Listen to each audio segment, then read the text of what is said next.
Now y'all know Congresswoman Jasmine Crockett never holds back, and she lit into Donald Trump over the immigration raid. She called it exactly what it is. Roll it. Representative Jasmine Crockett from Texas. Thank you so much, Madam Ranker, and thank you so much to our witnesses for being here today. You know, I've sat and I've listened, and what my colleague, Mr. Krishnamurthy, just talked about was just blatant racism. Like, I'm gonna just call a thing a thing. Like, this administration is racist. That he has always been a racist, and that is what we are enduring in this country.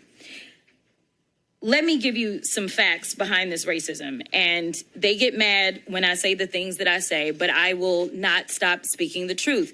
Number one, I said that what we were experiencing in this country felt like what I would imagine slave patrols to look like. And frankly, anybody that knows anything about slave patrols, this is exactly what it was like. We're talking about lawless people that are going around with no warrants or anything, and it's all about rounding people up and disappearing them. That is what's currently taking place. And interestingly enough, even though modern day policing was born out of slave patrols, when I was speaking with one of my friends who is a federal law enforcement officer, he told me that one of the things that he has observed is that the culture is created at the top. And when I think about it, it absolutely makes sense. If you have somebody at the top that will not tolerate the types of things that we're seeing, then maybe those under you won't do it.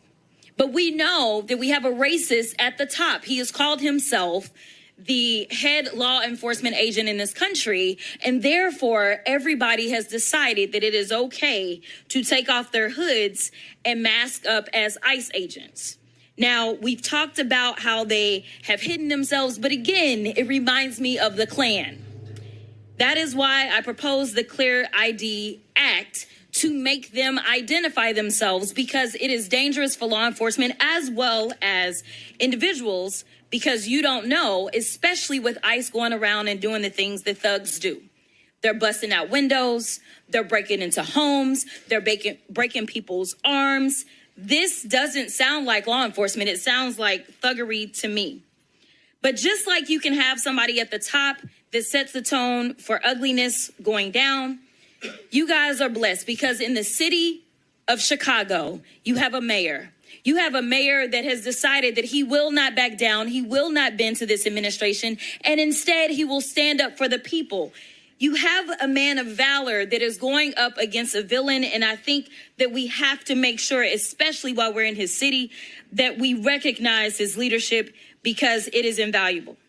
Now, some people think that this is all about Chicago, but I want people to understand that this cancer is infecting us everywhere, and if you don't think that it can come to your city, well, I've got news for you.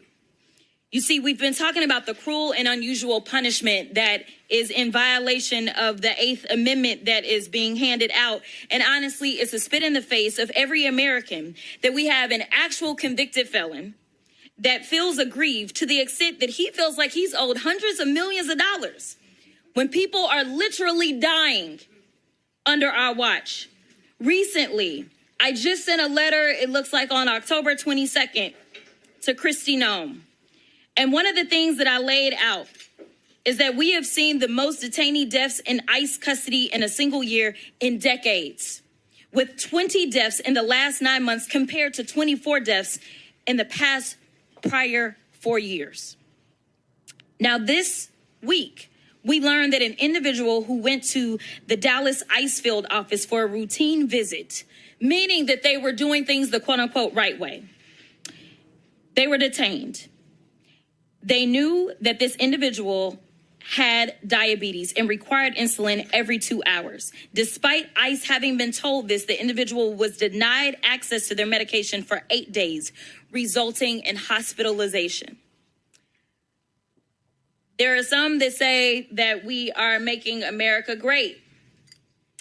But to me, it doesn't feel like greatness. It feels like grossness. That's right. And in fact, I want to ask a few questions, and it doesn't matter who answers them.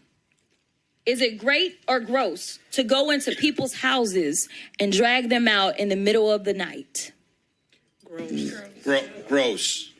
Is it great or gross to make people afraid to do something as simple as go to school? Gross. Is it great or gross to make hard-working people say, I am too scared to show up to my job? Gross. Extremely gross. Thank you so much to each and every one of you for your courage. Thank you so much for showing up. And Miss O, I want to tell you that I understand that your mother is being detained in El Paso. I did go and visit that facility. I want you to know that I am always on my job. All right, then. Speaking truth wherever she can.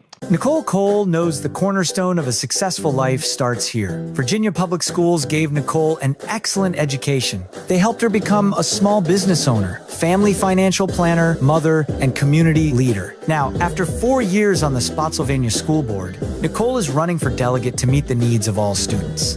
As our delegate, Nicole will fully fund our schools, raise teacher salaries, and help graduating students stay in our communities. Nicole Cole for delegate. For us, for our future. Josh Cole became a pastor and delegate to serve his community. That's why Josh is fighting to lower costs for families hurting from inflation and make sure we can all afford quality health care. But Sean Steinway has embraced his MAGA backers who support Trump's mass firing of federal workers and the MAGA plan to ban abortion with no exceptions. We deserve better than Sean Steinway. I'm Josh Cole, candidate for delegate, and I sponsored this ad. In the military, I gave orders, and they went a lot further than they do around here. If there's one thing I've learned as a mom and foster parent of more kids than I can count, investing in their future isn't a choice. In Richmond, I'll fight for Stafford's fair share for our schools. Smaller class sizes, better teacher pay, and more vocational training. I'm Stacey Carroll, and I'll fight to get our kids' future in order. As a pastor, I hear a lot about trips to the doctor, bills piling up, jobs being lost. So as your delegate, I went to work writing laws that protect families, helping parents care for their disabled children, capping insulin costs, lowering prescription prices, and investing in our police and schools. I'm Josh Cole, and as your delegate, I'm working to keep us strong and safe. Congresswoman Jasmine Crockett, she joins us right now. Congresswoman Crockett, you heard the conversation we were just having, and this is just a moment we're in where, look, folk can't be sitting on the sidelines going, well, so-and-so's not too bad, whatever. We see the attacks on women, black women, people of color, all sorts of people. The right wing is losing their mind because of what happened on Tuesday. I mean, they just going crazy. They've been calling you ghetto, every name, everything, how you talking, everything. They don't care. The reality is the norms of politics that were there for so long are gone. Donald Trump has said, y'all don't worry about any of that. Say and do whatever you want because I got you. Yeah, you're so right. It's interesting. When we did our field hearing in Chicago as it relates to ICE and what's going on there, under amazing leadership, might I add, we know that the mayor of Chicago, Brandon, has been doing an amazing job in defense of his people. But I made sure to point out that a friend of mine who is currently federal law enforcement said to me that he always sees a shift in what takes place based upon the tone that is set at the top. So yes, we have a thug and a criminal who is a criminal more so because of his mindset. He obviously has convictions to go along with that, but it's more so his mind, right? There are people plenty of times that have gotten into trouble, but it was out of necessity, which we are going to see a spike in crime as this administration is saying, do not feed people. When it comes to survival, people will survive, right? And so we are going to see these things, even though he claims to be about that life. But nevertheless, he has set a tone. He has set a tone that is just respectful. He has set a tone that is completely ignoring the people that put him into office. And there is no coof about him, so to speak, right? And so you can sit there as prim and proper as you want to be and get steamrolled, or you can meet his energy and recognize that, like, you're not going to be the one to be played with, right? And you can fight back. And I think one of the reasons that he usually can't keep my name out of his mouth is because he is threatened with my ability to communicate. He understands that when I speak, I just speak very plainly, which allows me to communicate to the masses, which a lot of my colleagues don't necessarily. Let me be real clear, Congresswoman. I had a very well-known Republican tell me the reason our side hates Jasmine Crockett is because she's good. He was like, he said it. He was like, she drives us up the wall because she's good. Those were his exact words. Yeah, I don't doubt it. I mean, I've literally, as you know, I'm constantly traveling the country. And, I've had Republicans walk up to me and tell me, they, first of all, make it clear that they love me, and then they make it clear that they are Republicans. And they tell me that they don't necessarily agree with everything that I say or my stances, but they, number one, love the fact that I am always standing on my own 2 feet, and I am fighting for what I believe in. Like, they genuinely believe what it is that I'm fighting for when I'm fighting. Even if they disagree with the fight, they know that no one is controlling me. And number two, people know that I have my education. So I don't feel like I necessarily need to sit down and have an SAT conversation with everybody, because I don't really know that that's like most effective. Well, then again, Jasmine Crockett, you got that guy from Louisiana, John Kennedy, with that fake ass accent. I mean, there's actual video of him talking, and there is no country twang whatsoever. And he's over there and he is just talking like he's just homespun stuff. Mm-hmm. Yeah. No, I mean, what the Republicans have been effective at doing is they love to throw a bomb, right? And usually the Democrats will scurry and go ahead and spread the news about the bomb, right? I am so appreciative of our party because they are kind of like, you know what, we're not falling for that anymore. And hopefully we can keep up this energy. If you remember, there were a lot of people saying that Jay Jones was not going to pull off the attorney general position in Virginia. And there were Democrats saying, oh my God, he sent this terrible text message. He needs to resign and not run. And we not have anybody. Oh, 10 years ago, he would have been forced to resign. He would have been forced to drop out of the campaign. Listen, there were still Democrats that were talking about it. And my deal was, say what you got to say, denounce what he did. But in this moment, do you trust this Republican attorney general to stand up when it is the state legislature that decides that they need to fight fire with fire and give us more seats out of Virginia to go to the U.S. House because they're trying to balance out this power struggle that Trump is on? Or when it comes down to Trump deciding that he's not going to send appropriated dollars to the state of Virginia, do you think that the Republican AG is going to be the one to sign up to go and get those dollars? No. So at the end of the day, you got to put your mask on first. And so you can say he is not my favorite person. And I just appreciated that the Democrats got rid of kind of the purity test. You can have whatever issues you have with him, but at the end of the day, you got to make sure you're looking out for you. And I was very excited to see that he was able to pull off the win. Not that I know him. I've never met him. I've never talked to him. But because it seems like people did not get caught up in the distractions. And that is what the Republicans are very good at. There is no way that the Republicans get to point fingers while we have the most corrupt president ever in the history of this country sitting on his wannabe throne. Absolutely not. We got to do what we got to do. And we may not necessarily have perfect soldiers in this fight, but we need fighters. and we can't afford to cede any territory. And so I was very excited for what happened on November 4th.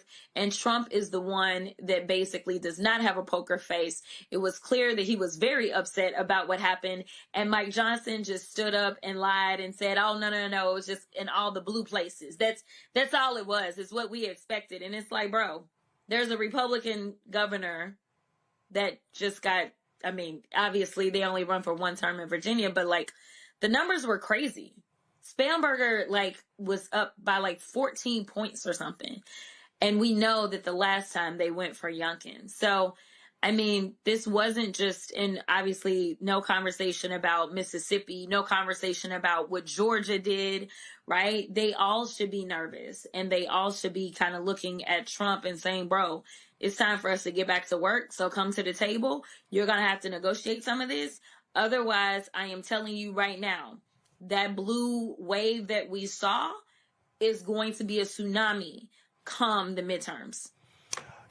Speaking of that, obviously we have the racist gerrymander in Texas wiping out your seat, that of also one of the seats in Houston, a total of 5. You have to make a decision. Your name has been thrown out left and right by the United States Senate. Your name is popping up in polls and stories and whatever. How much time you got to make a decision whether you run for Congress or try for that U.S. Senate? Yeah, so I am running out of time, to be clear. Texas has one of the earliest primaries. And so our filing actually will begin in just a few days, and the filing period is going to close on December 8th. I fully anticipate that I won't announce what I'm doing until December 8th, to be perfectly honest. You're right. There's been so many independent polls that have been done. We just saw one that came out this week, where the case was made that there needs to be a multicultural coalition that is built in order to win. And so when you look at what it took for Spamberger to win, what it took for Mikey Sherrill to win, it all was kind of these multicultural coalitions. And based upon my performance, specifically with people of color, not necessarily saying that I'm performing bad with, Anglos, but specifically with how well I perform with people of color, the argument was made that I'm best situated, as well as the fact that I've been kind of making this argument that name ID wise, my name ID is significantly higher than any candidate that we've ever put up to run statewide. We always put up someone who has a great resume, but I think that our party has been very afraid of giving the Republicans too much time to beat up on somebody. And I got news for them. They've been beating up on me for a very long time. So I don't even know. I mean, they didn't came up with some other BS drama. I'm just like, this is just a normal day for me, right? Like, I don't get distracted. And I think because they have consistently tried to beat up on me, running crazy stories on Newsmax, running crazy stories on Fox, that kind of stuff, I think that it makes it to where it's more background noise at this point, right? Instead of something that anybody would pay attention to, because it's the same old, same old. And so I think that we have invested a lot in kind of a blank slate, somebody that hopefully they can't tear down. And I also think the Democrats have really taken a lot of time to say we want to go after the crossover instead of going after our base. And so it's a matter of difference in style. I believe that I have a lot of base to get to that we could bring out so that we could expand the electorate in Texas. So often people say, well, it doesn't matter anyway. I'm not going to go vote because it's just going to be a Republican. But I remember a time in which a lot of people in this country never thought we would see a Black president. And I remember that people were hopeful. They weren't necessarily believing, but they were hopeful, right? And it is my hope that I can instill that we deserve better in the state of Texas, and that we deserve a U.S. senator that is Texas tough, but always is going to put all of Texas first. And so, we'll see. I don't plan to go out here on a dummy mission for sure. So all I can say is that independent polls make it clear that there's a path for me. The candidate that the Republicans want to run away from is only 1 point ahead of me in a head-to-head. which is well within the margin of error of any poll, and that's been in multiple polls where Ken Paxton is only outpacing me by a point without me ever spending one statewide dollar. But if I can't get people excited or motivated in ways that we've never seen in Texas, then I will absolutely be running for a House seat. I don't know which House seat. We're still waiting on the court. We are anticipating getting a court order within the next day or so, because we are about to enter filing and people have to know what the district looks like. So if our numbers don't come back, which they are working through that right now, to be something that I feel like we can jump off on, then I won't. I will stay in the House. Otherwise, it's go big or go home. So if you run, which one of those comfortable shoes are you going to wear behind you? Because you're going to have to be hitting a lot of pavement with 254 counties in Texas. My J's aren't behind me, but it'll be some J's, that's for sure. So you're going to have some comfortable shoes. Because it's a whole lot of ground to cover in Texas if you run statewide. Yeah, it is. People underestimate really how big Texas is. It is in the literal land mass. We are huge, but also, we're a state of over 30 million people.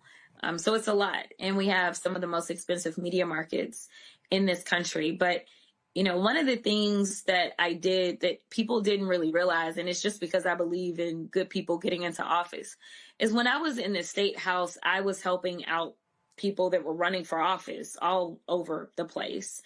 And by the time I decided I was going to run for the U.S. House, there were so many elected officials that were willing to support me and come out really quickly and early, because they were like, you had our back. And as it turns out, I had expanded my territory.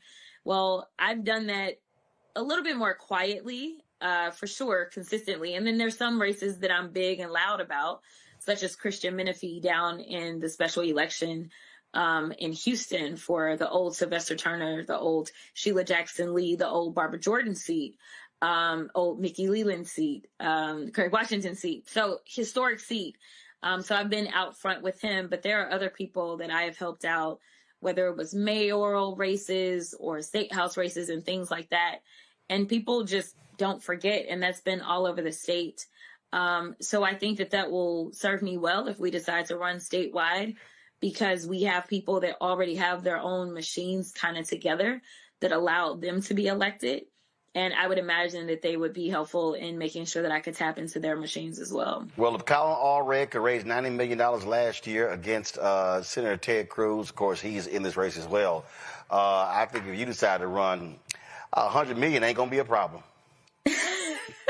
I don't know if I would say ain't going to be a problem. I don't think, hey. We will hustle. We will fight. I'm saying it right now. Congresswoman Jasmine Crockett, if you run for United States Senate, you're going to raise more than $100 million. I'm putting that marker on the table right now. Okay, I'll take it. All right. Congresswoman Crockett, I appreciate it. Glad to have on the show. And, of course, as also my Congresswoman, I'm a constituent, which I made perfectly clear to Stephen A. Smith. You want to talk to a constituent to know what she's doing, come talk to me, because I actually vote in the 30th Congressional District. Along with your parents, who I love. Yeah, all y'all, listen, they work the polls, they do all this sort of stuff. What the hell are y'all doing in the control room putting this behind me? What's going on? Lord have mercy. Congresswoman, we got to go. I appreciate it. Thanks a lot. Bye. Hello, I'm Isaac Hayes III, founder and CEO of Fanbase, and I'm here with a very important message. We are at a turning point in the Black community where we must have equity in the apps we use that scale to billions of dollars. But this time, we own the infrastructure, we own the culture, and we shape the future.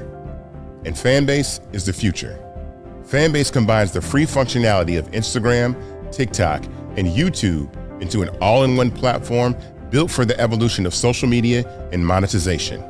With over 1.4 million users, that's real proof that we are shifting the conversation of tech ownership and equity for creators. So right now, I want you to go to startengine.com/fanbase and invest today. The minimum to invest is $399.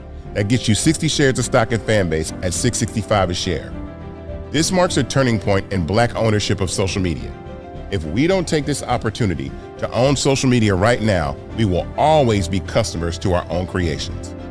And that can't go on. So once again, go to startengine.com/fanbase and invest today.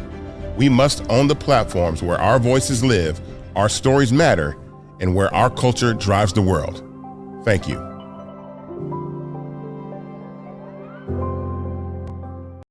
Congresswoman Jasmine Crockett on the House Judiciary Committee went off on the twice impeached, criminally convicted felon-in-chief, Donald Trump. Watch. Since January, Donald Trump has used the full power of the federal government to attack Americans in cities across the country. In Donald Trump's America, you are at increased risk of experiencing militaristic operations in your home, increased risk of being subject to detainment by mass thugs and wannabe vigilantes, increased risk of suffering injuries due to reckless and illegal acts by rogue federal agents, increased risk of being deported to foreign nations even if you are an American citizen, and you're at an increased risk of being targeted by federal government for criticizing the president and his friends. Congressional Republicans have completely abandoned their Article I powers and have exchanged their responsibility to their constituents with fealty to the president. They have allowed the president to morph federal agencies into instruments of autocracy. And as a result, the president has been able to ignore federal law, disregard court orders, and implement the largest pay-for-play scheme in American history. The White House, well, what's left of it anyway, is literally up for sale. The federal courts have characterized this presidency as, quote, lawless. In fact, when ruling against illegal acts committed by the administration, a Republican-appointed federal judge stated, quote, the court cannot imagine how the public interest might be served by permitting federal officials to flaunt the very laws they have sworn to enforce.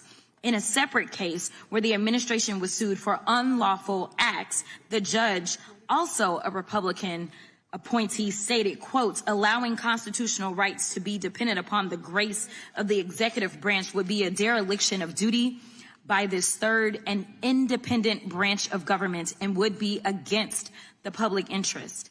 But in another case, the court summed it up perfectly by declaring, quote, as is becoming far too common, we are confronted again with the efforts of the executive branch to set aside the rule of law in pursuit of its own goals. Judiciary Committee Republicans have been completely complicit in this corruption. But since they're so interested in restoring law and order, I have a couple of suggestions on where they can start. Number one, this is the President of the United States standing beside his best friend, Jeffrey Epstein. As we all know, Mr. Epstein is one of the most notorious sexual predators in American history. For 8 weeks, the Republicans on this committee have chosen to protect these two men instead of providing justice to Mr. Epstein's victims. Now the administration is panicking. First, they campaigned on releasing the Epstein files. Then AG Bondi and associates did a photo op with the files, and she said, and I quote, the Epstein list is on my desk. Then somehow the Epstein list didn't exist. Then the Epstein files became a Democratic hoax. Now the president is supposedly supportive of releasing the files, even though he's currently ignoring a congressional subpoena to do so. Now the president is simply crashing out. And it's because he can't seem to explain his special decades-long relationship with one of the most prominent sexual predators in American history. It's already public that he's in the Epstein files, but his administration is hiding the context of his involvement, if any, with Mr. Epstein's horrific crimes. Now, this is Miss Ghislaine Maxwell. Miss Maxwell, who obviously helped Jeffrey Epstein traffic more than 1,000 women and girls, well, Donald Trump is now giving her special treatment while she's serving out her prison sentence. He won't even rule out giving her a pardon or commuting her sentence. I don't need to explain why pardoning sex traffickers wouldn't be restoring law and order. Now, this is Secretary of Homeland Security, Kristi Noem. Not only has Secretary Noem been busy filming propaganda ads, She's also been busy cashing in on millions of taxpayer dollars. In fact, Secretary Noem has funneled millions of dollars to a company called the Strategy Group. The Strategy Group helped Secretary Noem win her campaign to become the governor of South Dakota. Corey Lewandowski, her top policy advisor, has worked with the firm. And the company's CEO is married to Secretary Noem's chief spokesperson, Mrs. Tricia McLaughlin. This is what corruption looks like. They're stealing money from the American people's pockets and depositing it into their bank accounts. Now we move on to yet somebody else. This is the so-called border czar, Tom Homan. Mr. Homan is on tape accepting $50,000 in cash bribes stuffed in a brown paper bag from an undercover FBI agent. Apparently, Mr. Homan accepted these bribes in exchange for awarding federal contracts to his friends. Trump's Department of Justice killed the investigation into Mr. Homan's crimes, and congressional Republicans didn't say a mumbling word. Lastly, this is insurrectionist and Nazi sympathizer Ed Martin. It appears that Mr. Martin is functioning as the Associate Deputy Attorney General, Pardon Attorney, Director of the Fake Weaponization Working Group, and Special Attorney for Mortgage Fraud. All that means is that Mr. Martin is Trump's lapdog, whom the president sends to initiate lawsuits against the president's perceived political opponents. This is what we call organized crime. They're breaking the law, often by stealing taxpayer dollars, covering up their crimes by ending and obstructing investigations, then prosecuting people who call out their unlawful behavior.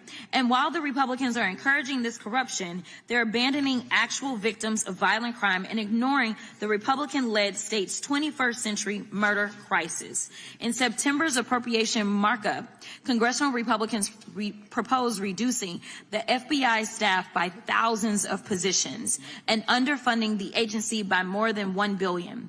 They've proposed slashing resources from the ATF. They've proposed cutting grants for juvenile justice programs and hate crimes and eliminating the community violence intervention and prevention grants. They're literally defunding the police. So no matter what they say at today's hearing, congressional Republicans have proven that they are not investing in keeping American communities safe from violent crime. Mr. Chairman, I yield back. You know, it's hilarious sitting there listening to Congresswoman Crockett talk about corruption, Reese. And Dan Bongino, you know, the one who got a pass when it came to being vetted, he actually put this tweet out today. Public corruption will not be tolerated. Come on, go see the tweet. Come on. Public corruption will not be tolerated. Reese, I'm laughing because Donald Trump has pardoned a number of people who were convicted of public corruption. So I'm like, it ain't no shock they let Tom Homan off the hook for taking that 50 grand. Donald Trump is a convicted felon. Let's also remind people that. So he is the epitome of corruption. He's been civilly also convicted in order to pay tens of millions of dollars for fraudulent business activities. So he is the epitome of corrupt. And as Congresswoman Crockett pointed out, I mean, it's like a mob boss. This is a shakedown half the time. So I think Dan Bongino, I think he maybe is trying to distract from the fact that he was one of the people calling for the Epstein files before he became, undeservedly so, the deputy FBI director. But nobody believes anything you got to say, Dan. Okay, so bye-bye. I just sit here, Joy, and I mean, first of all, let's just be real clear. Yeah. Donald Trump is completely, undoubtedly, absolutely, undeniably corrupt. Mm-hmm. He is. I mean, so they are pimping the White House. This is like telling, hey, Bonnie and Clyde, we're going to hire you to be a bank manager. I mean, that's easy for them. Like, that's literally, I mean, what these fools are doing, the selling of access, the pimping, the deals being cut. You can buy this dude off. There is no announcement. There is no announcement made out of his mouth where I don't instantly think he got a check. Somebody paid him. He is selling pardons. I don't give a damn what. Yeah. He's selling pardons. He's absolutely selling pardons. And then when he can't sell it, he just doesn't prosecute at all. He undoes things that were already in progress for his friends. And then when they point it out, they say, you know what, this person invested in your company, or this person has a personal relationship with someone who has a financial interest in your company. He says, oh, well, a lot of people like them, as if that's a legal standard. This man is corrupt. Birds of a feather flock together. And, I was listening like, why is he just being so open about it? I personally think he's being open about it because it serves two purposes. One, it lines his pockets. But the other thing is it distracts us all, right? So now we have to talk about it, and we should, right? But it hides whatever else corrupt he's doing down the line. Moreover, I think just things aren't working together on policy. The economy, as we began the show, the economy is doing poorly. His tariff policies aren't going the way he wants them to go unless he tries to buy people, right? Where they give him, like the Swiss did, give him a watch or give him a gold bar or give him something, right? And also like his immigration policies are hated. All around, he's seeing failure after failure. Governing is harder than it's ever been. And his foreign policies are not the success that he purports them to be. And so he's going back to what he knows. Well, what he knows is the grift. Look, he wants to be a dictator. He desperately wants to be a dictator. Now federal judges rule that, yes, his order to have National Guard in D.C. was unlawful. More federal judges are ruling against him. And so this is somebody who is absolutely, beyond a doubt, idiotic. And we're seeing what happens when you put someone who has no morals, no values, no principles, no ethics in a position of authority. Greg Carr joins us right now. And Greg, what Congresswoman Crockett laid out, we're dealing with a dictator. We're dealing with somebody who loves dictators, and we're dealing with a thug. He is the thug in chief. He is a corrupt thug. That's who Donald Trump is. And MAGA, for every day they suck up to him, all they're simply doing is just lining his pockets, and he don't give a damn about none of they broke asses. None. He does not, brother. He does not. And forgive me for being late and for the lighting. I'm here in Philadelphia, the Black Male Educator convening. A room, 1,000 educators from all over the country, mostly black men. And if I got stopped one time, I got stopped 300 times today to tell you that the Black Star Network must succeed, and all these people watching. So someone went back to the hotel rooms and watched that. I had to give you that message first of all. I appreciate it. Anyway, but yes, Congresswoman Crockett is really showing the way. Keep your foot on his neck. As you've been laying out now for months, and certainly we're seeing it now. I think he may have peaked. As you say, the judges are pushing back now, whether it be Utah, whether it be district and state judges, whether it be his person in Virginia and in New York who are in trouble now as these federal judges say, you weren't even appointed. And wait a minute, wait, you're filing claims to the grand jury and you didn't even give them the true bill? So he may have peaked. This stunt he pulled with Mohammed bin Salman this week in the White House, when approached about the journalist Jamal Khashoggi, to say, hey, a lot of people didn't like him and things happened. Donald Trump, we know, is mentally ill. We know he's not well. But what Congresswoman Crockett is doing now is pressing the advantage. If we had some more people to follow her lead and join her, I think you would see a very big sea change. We certainly saw it with Thomas Massey and Ro Khanna and the four who would not be shaken, who decided to go ahead on the Republican side and move toward getting the Epstein files released. I don't expect they're going to be released. But you saw not only was only the one congressperson, that crazy Clay Higgins that you've been roasting, vote not to release them, but the following day, they then voted unanimously, Senate and House representatives, to say, oh, and that money you trying to steal, $500,000 floor, you going to stop doing that. Everybody had to vote against that. What Jasmine Crockett is doing, what Representative Crockett is doing, is basically delivering a playbook from the House of Representatives on how to speak truth to power and to be fearless. Between what she's doing and what, a person like Gavin Newsom is doing in California, I think this is what turns the tide as this thing has. I really do believe it's beginning to peak. Hello, I'm Isaac Hayes III, founder and CEO of Fanbase, and I'm here with a very important message. We are at a turning point in the Black community where we must have equity in the apps we use that scale to billions of dollars. But this time, we own the infrastructure, we own the culture, and we shape the future. And Fanbase is the future. Fanbase combines the free functionality of Instagram, TikTok, and YouTube into an all-in-one platform built for the evolution of social media and monetization. With over 1.4 million users, that's real proof that we are shifting the conversation of tech ownership and equity for creators. So right now, I want you to go to startengine.com/fanbase and invest today. The minimum to invest is $399. That gets you 60 shares of stock in Fanbase at $665 a share. This marks a turning point in Black ownership of social media. If we don't take this opportunity to own social media right now, we will always be customers to our own creations. And that can't go on. So once again, go to startengine.com/fanbase and invest today. We must own the platforms where our voices live, our stories matter, and where our culture drives the world. Thank you.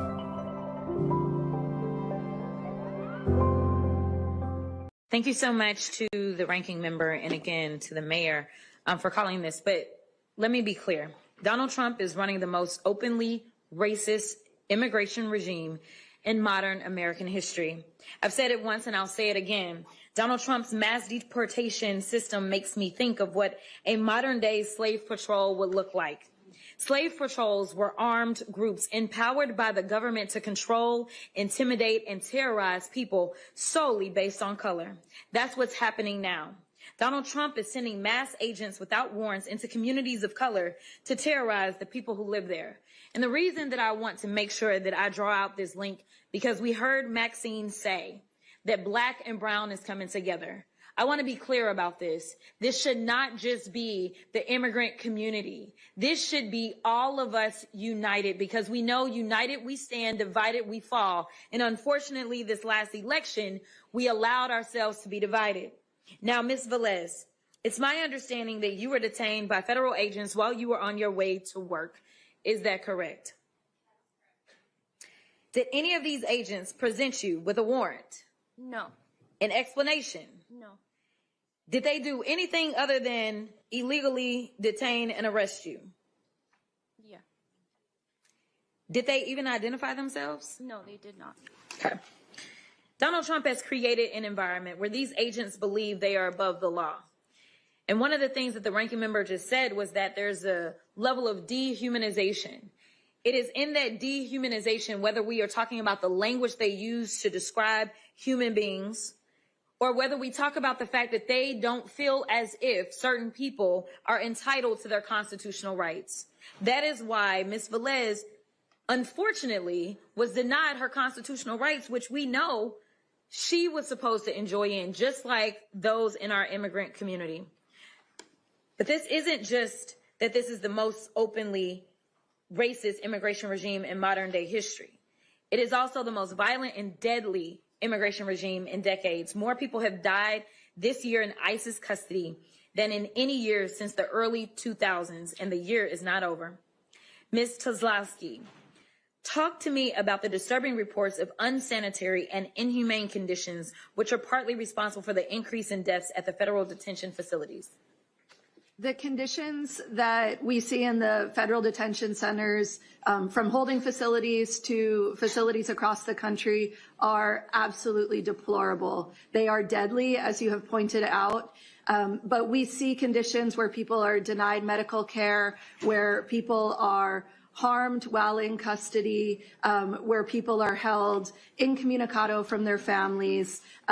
What we are seeing right now are the most horrific conditions, and they are simply designed to get people to give up on their cases. They're intentionally cruel, being kept away from their families. In some cases, we've seen people in the midst of chemotherapy treatments, people on dialysis who are being held in conditions where they don't have access to bathrooms, where they're given rotten food, where they're in places that are so crowded, rooms that are meant for just a dozen people with 60 people in them, that they can't even lay down despite their delicate medical conditions. Thank you so much. Listen, Donald Trump has dehumanized people of color for decades. I want y'all to understand this is who he is. This is an actual feature of what it is to be Donald Trump. Instead of a flaw, he demanded the execution of innocent black boys.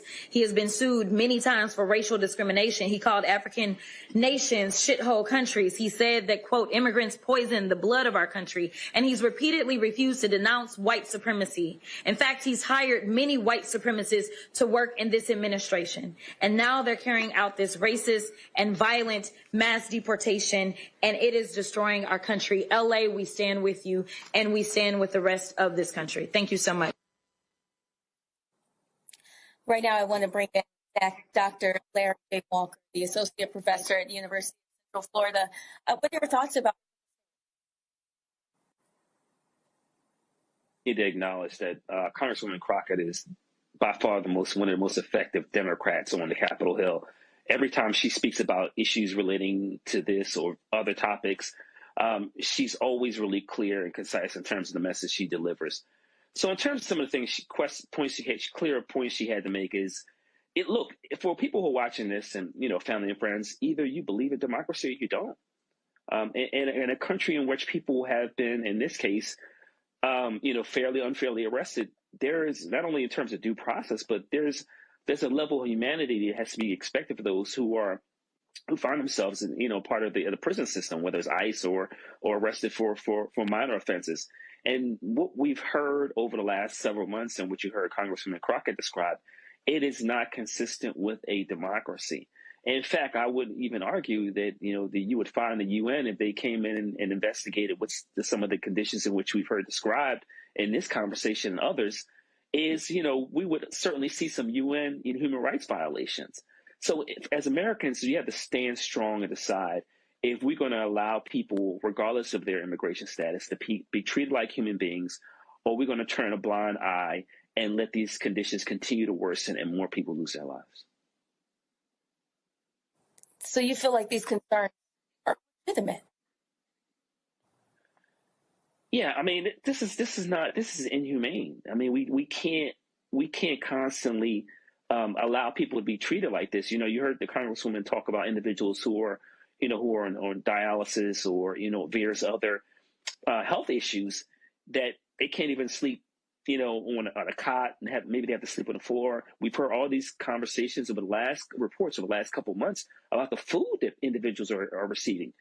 In addition to that, what about all the pregnant women we've heard, in some cases, women losing the child because of the conditions they're living in and not receiving the kind of treatment they deserve.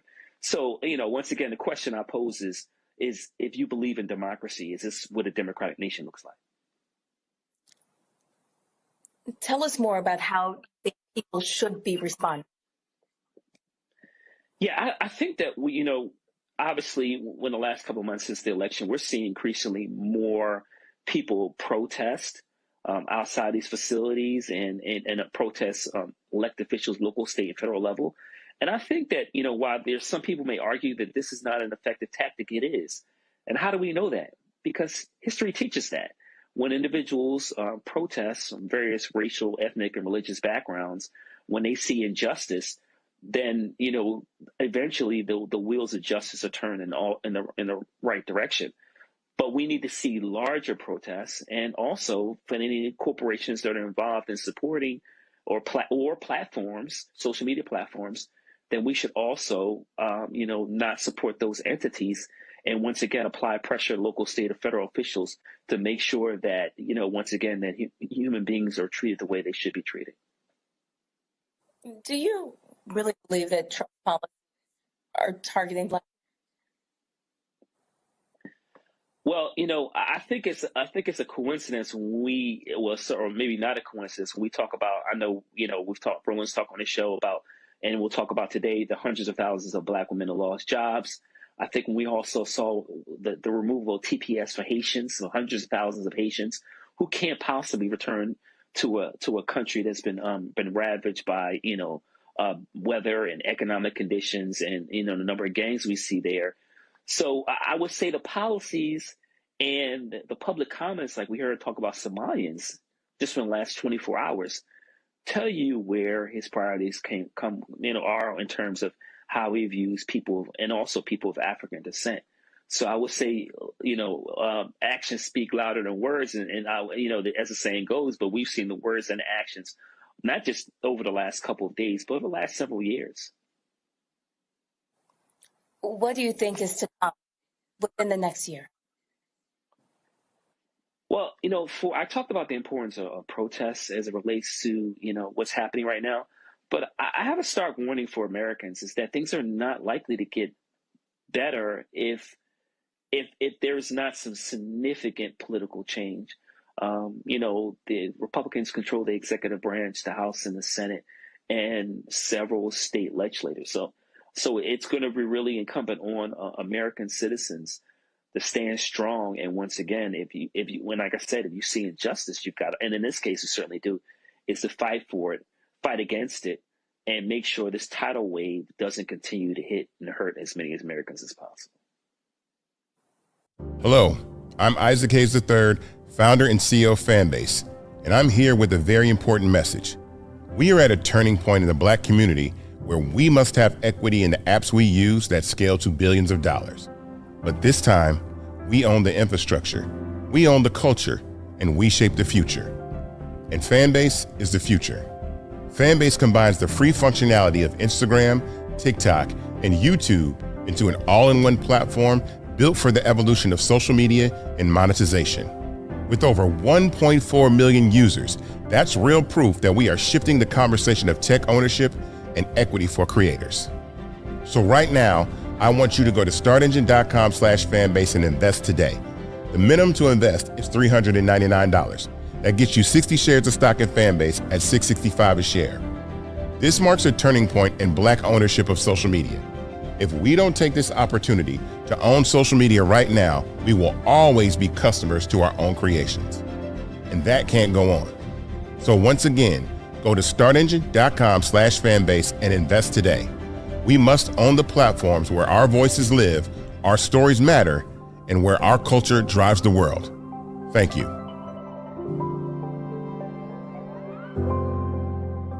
Folks, today is the filing deadline to announce you're running for office in Texas. And this is a live look of the former, the original location of Friendship West Baptist Church, where Congresswoman Jasmine Crockett is announcing she's running for the United States Senate. Let's go live there. Here's Pastor Frederick Douglass Haynes III, who also filed today to run for the congressional seat that she was going to run for as well. Let's go live to Dallas.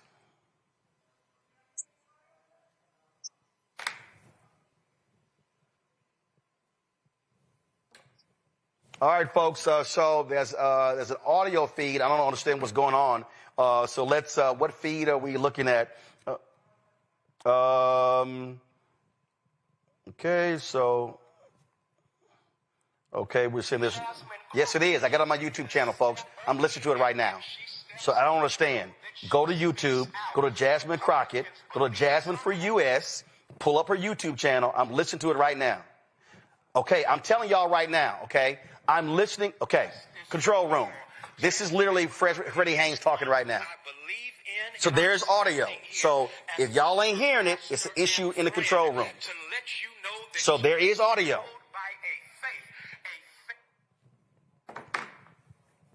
All right, let's do this here. Go to the feed. Let me go get my iPad, and I'll play it from here. So let's do this here.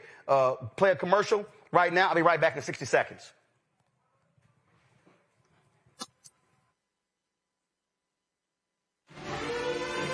Violent white supremacy is, quote, the most persistent and lethal threat in the homeland. The greatest terrorist threat to the homeland is the homegrown violence stream, including hate crime committed on behalf of some kind of white supremacist ideology. They are coming after everything in Black America. MAGA and Donald Trump are specifically targeting Black America. They are going after the money.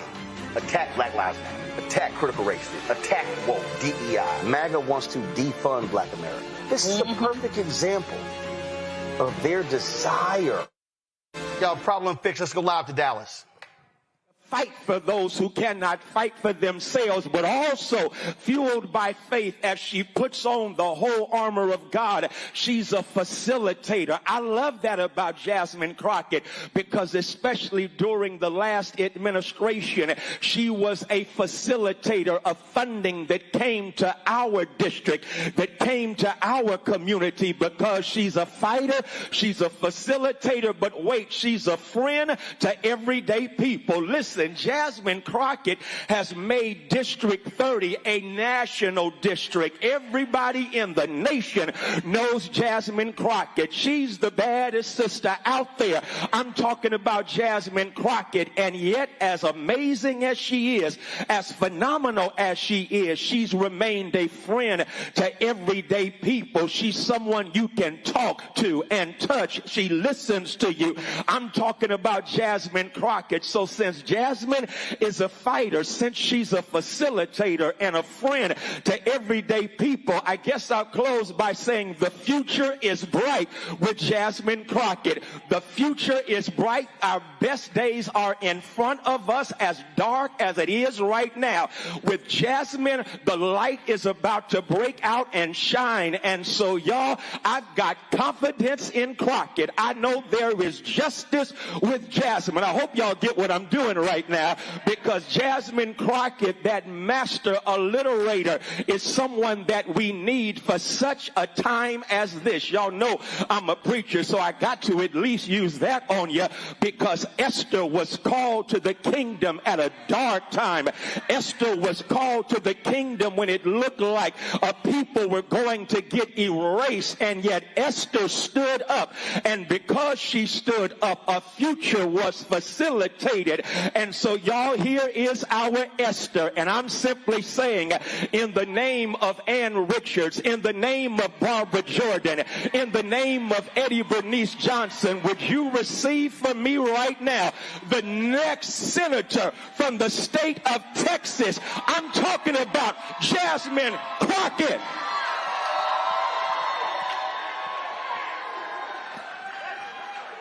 Thank you so much, Pastor Haynes. If I can have everybody direct their eyes to the screen, please. Thank you. How about this new one they have? Their new star, Crockett. How about her? She's the new star of the Democrat Party, Jasmine Crockett. They're in big trouble. But you have this woman, Crockett. She's a very low IQ person. I watched her speak the other day. She's definitely a low IQ person. Crockett. Oh, man, oh, man. She's a very low IQ person. Somebody said the other day she's one of the leaders of the party. I said, you got to be kidding. Now they're going to rely on Crockett. Crockett's going to bring them back.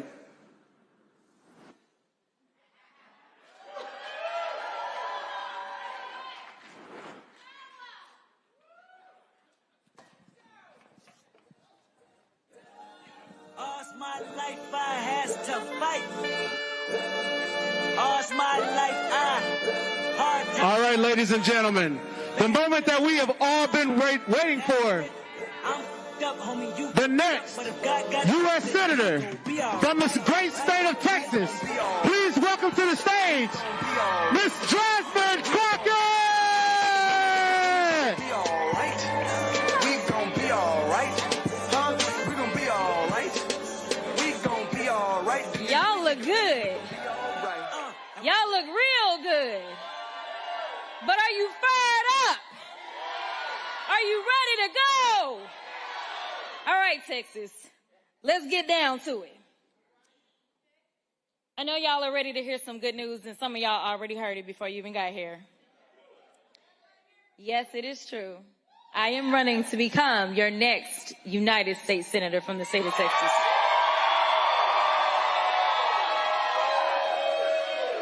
I honestly can't put into words what it means to me.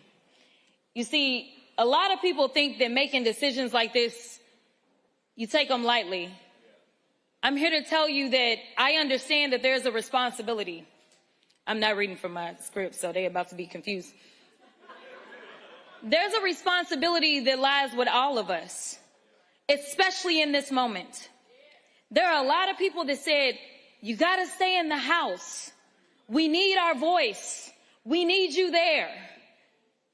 And I understand. But what we need is for me to have a bigger voice.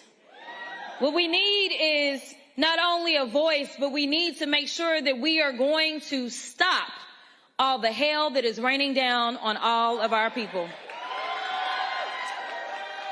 So over the last couple of months, I've been thinking about our future.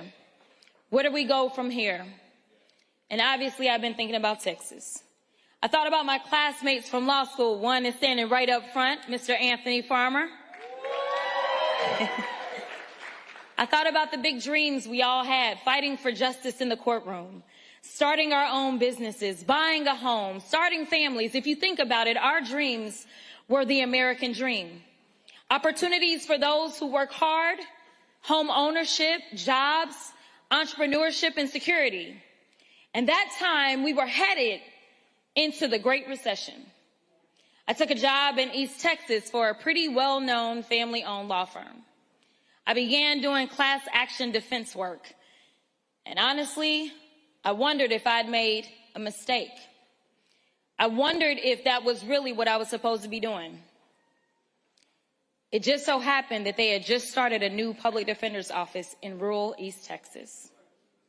And so I decided that I would join that public defender's office. I joined it because I believed everybody deserved a voice in the courtroom. Even if they couldn't afford an attorney, one would be provided to them, and that attorney was me. I loved being a courtroom warrior. I got some judges here. They probably can't identify themselves, but nevertheless, I loved being in the courtroom. You know, I never thought that I would run for office, but some people are able to inspire others as they walk their own path.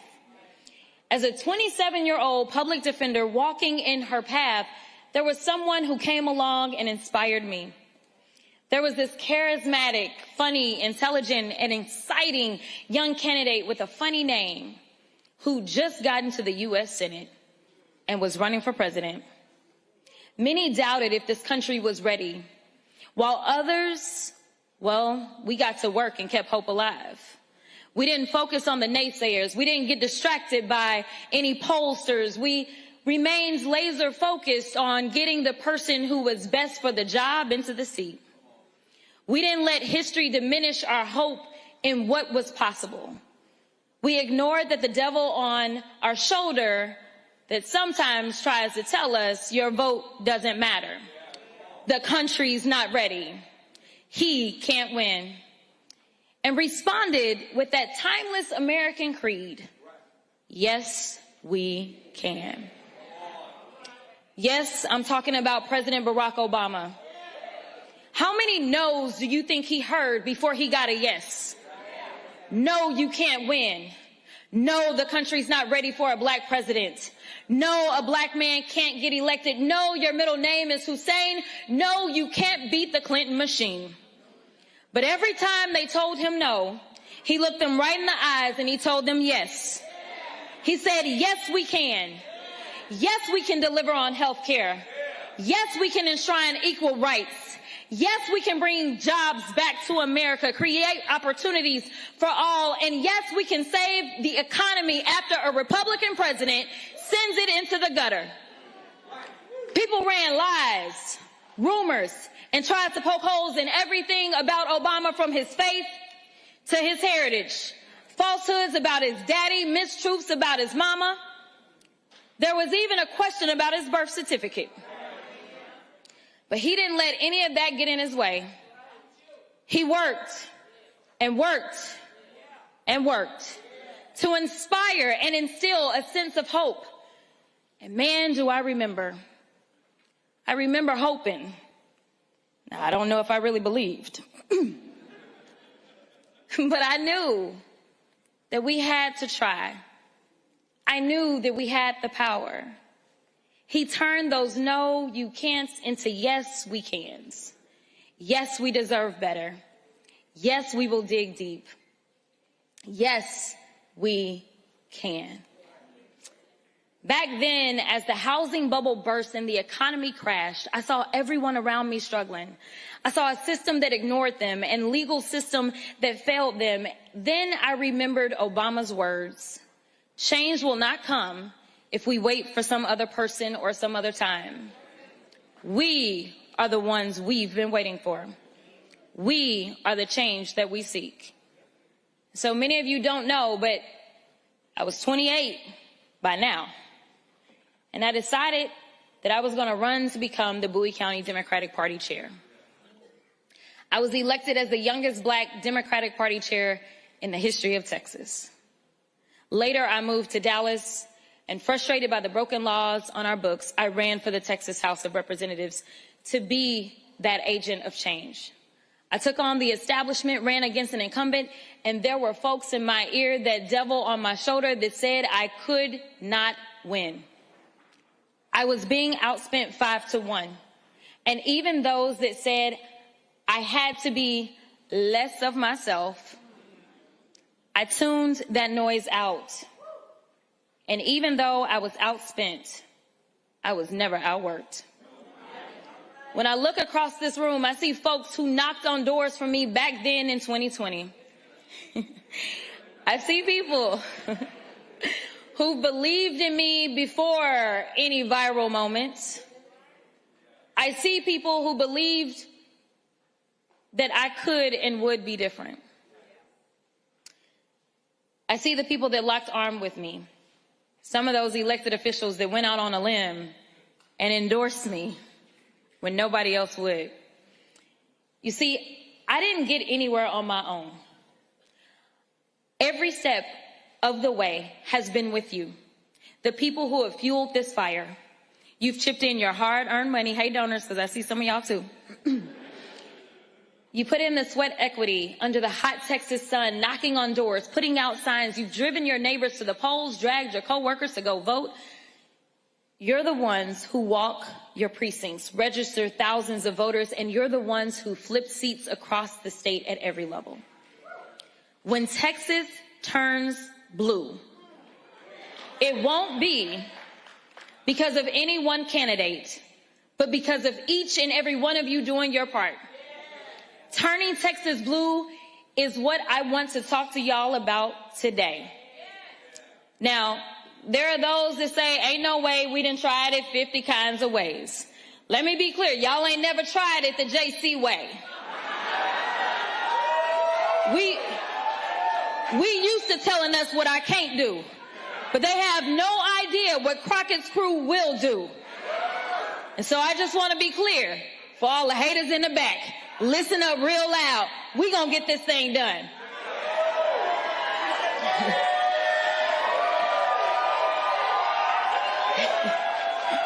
So they tell us that Texas is red. They are lying. We're not. The reality is that most Texans don't get out to vote.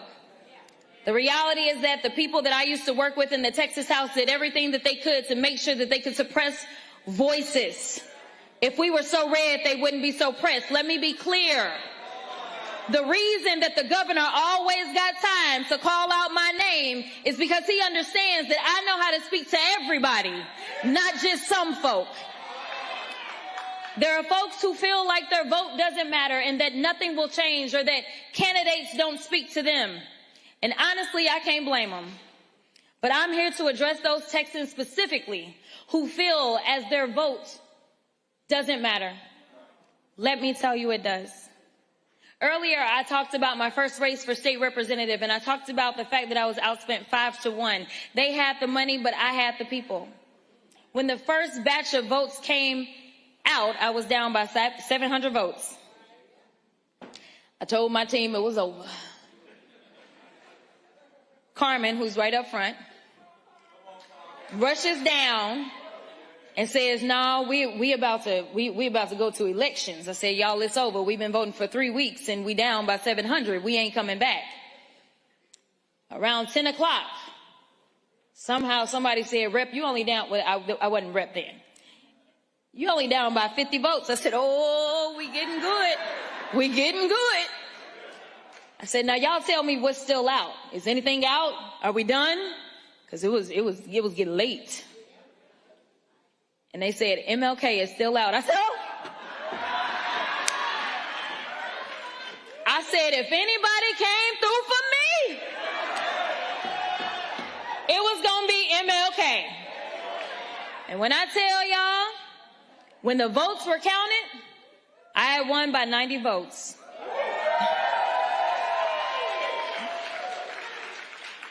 Out of 10,000 votes that were cast, I won by 90. It was the closest state house race in the entire state of Texas that year. So you know where those votes came from? They came from the mom who organized the entire neighborhood to go vote because she knew I would fight like hell for her daughter. It came from the retired firefighter who talked to each and every one of his or her neighbors in the senior homes and the people that they lived around. It came from everywhere. It came from the churches. It came from home healthcare workers who ran across the street to vote at the library during their lunch break. It came from citizens who hadn't voted in years, but went to cast their ballots because they believed that I would bring a new generation of servant leadership to the government of the people, by the people, for the people. Each and every one of those votes made up the 90 votes we needed to bring change. And I'm going to add this. It even came from unhoused folk. See, what y'all don't understand is that people like to devalue certain people. But the only place that equalizes us is at the ballot box. So I don't ever want anybody, no matter what your socioeconomic background is, to believe that you don't matter or you don't count, because the time that you count is when you are at the ballot box. A single grain of rice can tip the scales. Every single vote counts, and that couldn't be truer in the United States Senate. It was a single vote in the United States Senate that saved the Affordable Care Act, that saved millions of Americans' health care coverage. That vote was cast by John McCain, who showed bravery and honored his oath of service. Yeah, clap it up. He bucked his party's president to do what was right for his constituents. Sadly enough, we all know that Senator John Cornyn does not have the guts to stand up to Trump. But I can tell y'all who does. I do. Cornyn carries on with business as usual while small businesses across Texas take the hit from Trump's tariffs. Well, I'm done with politics as usual. I'm done with going along to get along, and it gets us nowhere. I'm done watching rural hospitals and public schools close their doors. I'm done watching parents be afraid to send their kids to school or the mall or the movies because Republicans have flooded our streets with guns. I'm done with the senators sitting around doing nothing while Trump takes your hard-earned money, skims your Social Security, slashes Medicare, and gives tax breaks to billionaires. I'm done. I'm done watching the American dream on life support while Trump tries to pull the plug. The gloves have been off, and now I'm jumping into the ring. I'm asking for your support to be the next United States Senator from the greatest state of Texas.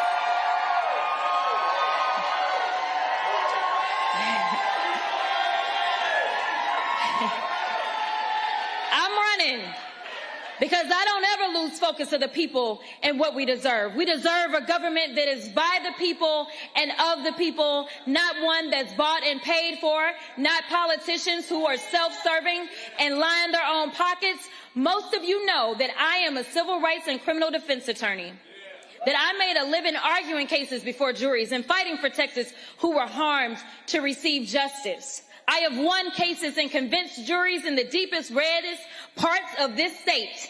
And I'm ready to make the case to the people of the great state of Texas. My experience spans both state and federal. As you may have seen, I have spent more time on the federal level than I did on the state level. And frankly, I'm very well aware of what is happening on the federal level, on the deepest levels of the federal level. If elected to the Senate, actually when, I was about to say, y'all slow. I will begin on day one fighting to lower costs, deliver on health care, make home ownership and entrepreneurship accessible to all, and hold Trump accountable. I'll hit the ground running because I'm already in the belly of the beast right now. Many people wonder why I jumped in this race so late, and I just want to be clear that this was never my intention. This was never about me. I never put myself into any of the polls.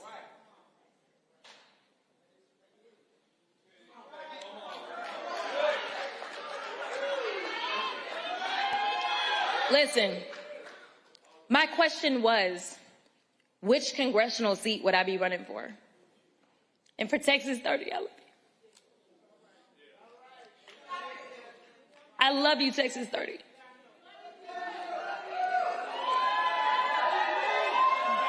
Okay, I'm gonna finish. But the more I saw the poll results, I couldn't ignore the trends, which were clear, both as it relates to the primary as well as the general election. I could have played it safe and continued serving in the United States House of Representatives for as long as my constituents would have me. But I don't choose to do that. Because Texas, this moment we're in now, is life or death. It's all or nothing. It's now or never. We find ourselves at a crossroads. We're faced with a hard choice to make people believe. We've got to make sure that they understand that we are not to go back.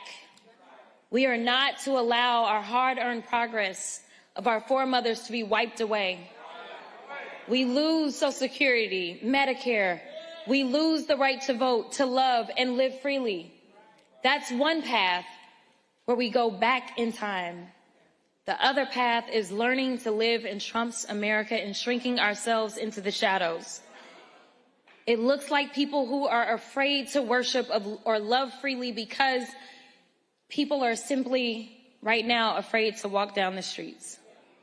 It looks like a country facing denial, bank loan denied, healthcare denied, American dream denied.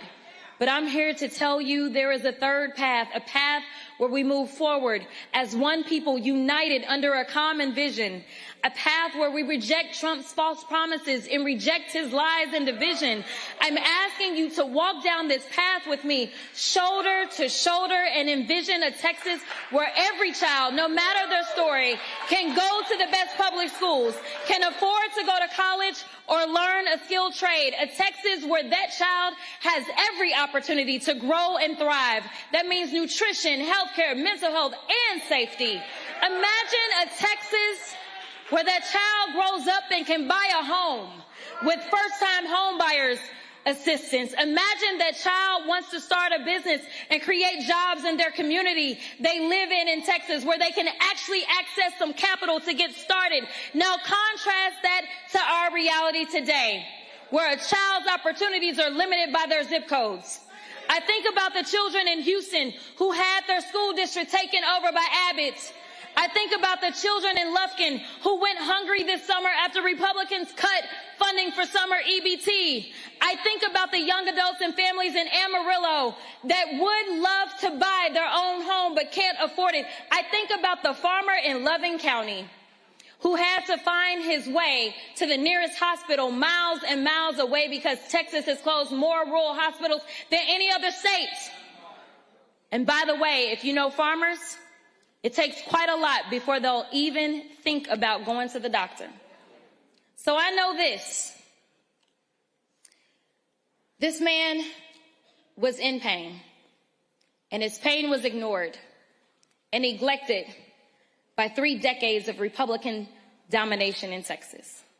And I'm going to keep taking down this path with me. But let's first address the elephant in the room, quite literally. I know many of you are wondering why I'm running for a seat that everyone says cannot be won. The last time Texas elected a Democrat to the United States Senate, I was 7 years old. Do not try to do the math. Cornyn was already 36 and serving as a district judge For most of us, a Republican-controlled Texas is all we've known. But we cannot let that diminish our faith and belief in what can be.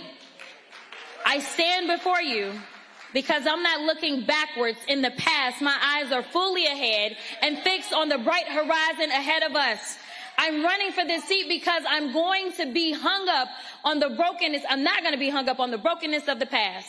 I'm focused on fixing up our future.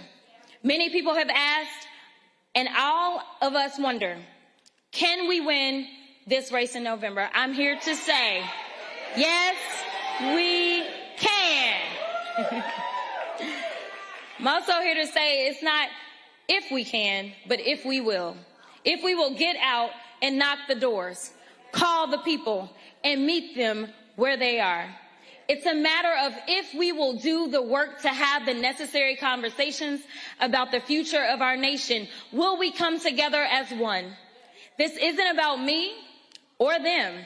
It's about you and us. This is not about ambition. It's not about my ambition. It's about yours. Your hopes and your dreams, and a government that has your back, not pushes you back. No Democrat has done what we're seeking to do, and that is win a statewide election in Texas in the 21st century. So there is no roadmap. There is no blueprint, and there is no cheat code. So for everybody that thinks they got it, just watch and I'll give it to you. This path we're going on together is one that must be forged ourselves. So let's be honest. If there was anyone with the recipe, well, they would have already won. But I also know this. If Mississippi can flip seats, then why can't Texas? If Georgia can elect 2 Democrats to the United States Senate, then Texas can too. In 2012, Mitt Romney won Texas by 16 points. In 2016, Trump won Texas by 9 points. As his administration went on and people felt the hurt, his margin in 2020 shrunk. In 2020, as people were fed up with his administration, as people sat around the dinner table, 500,000 American families stared at the empty chairs. The chairs once filled by loved ones who died from COVID. I remember the long lines, the lines we waited in for rapid testing, the line folks needing unemployment, the long lines at the food banks. Well, guess what, y'all? Under Trump 2.0, people are still unemployed or forced to work multiple jobs.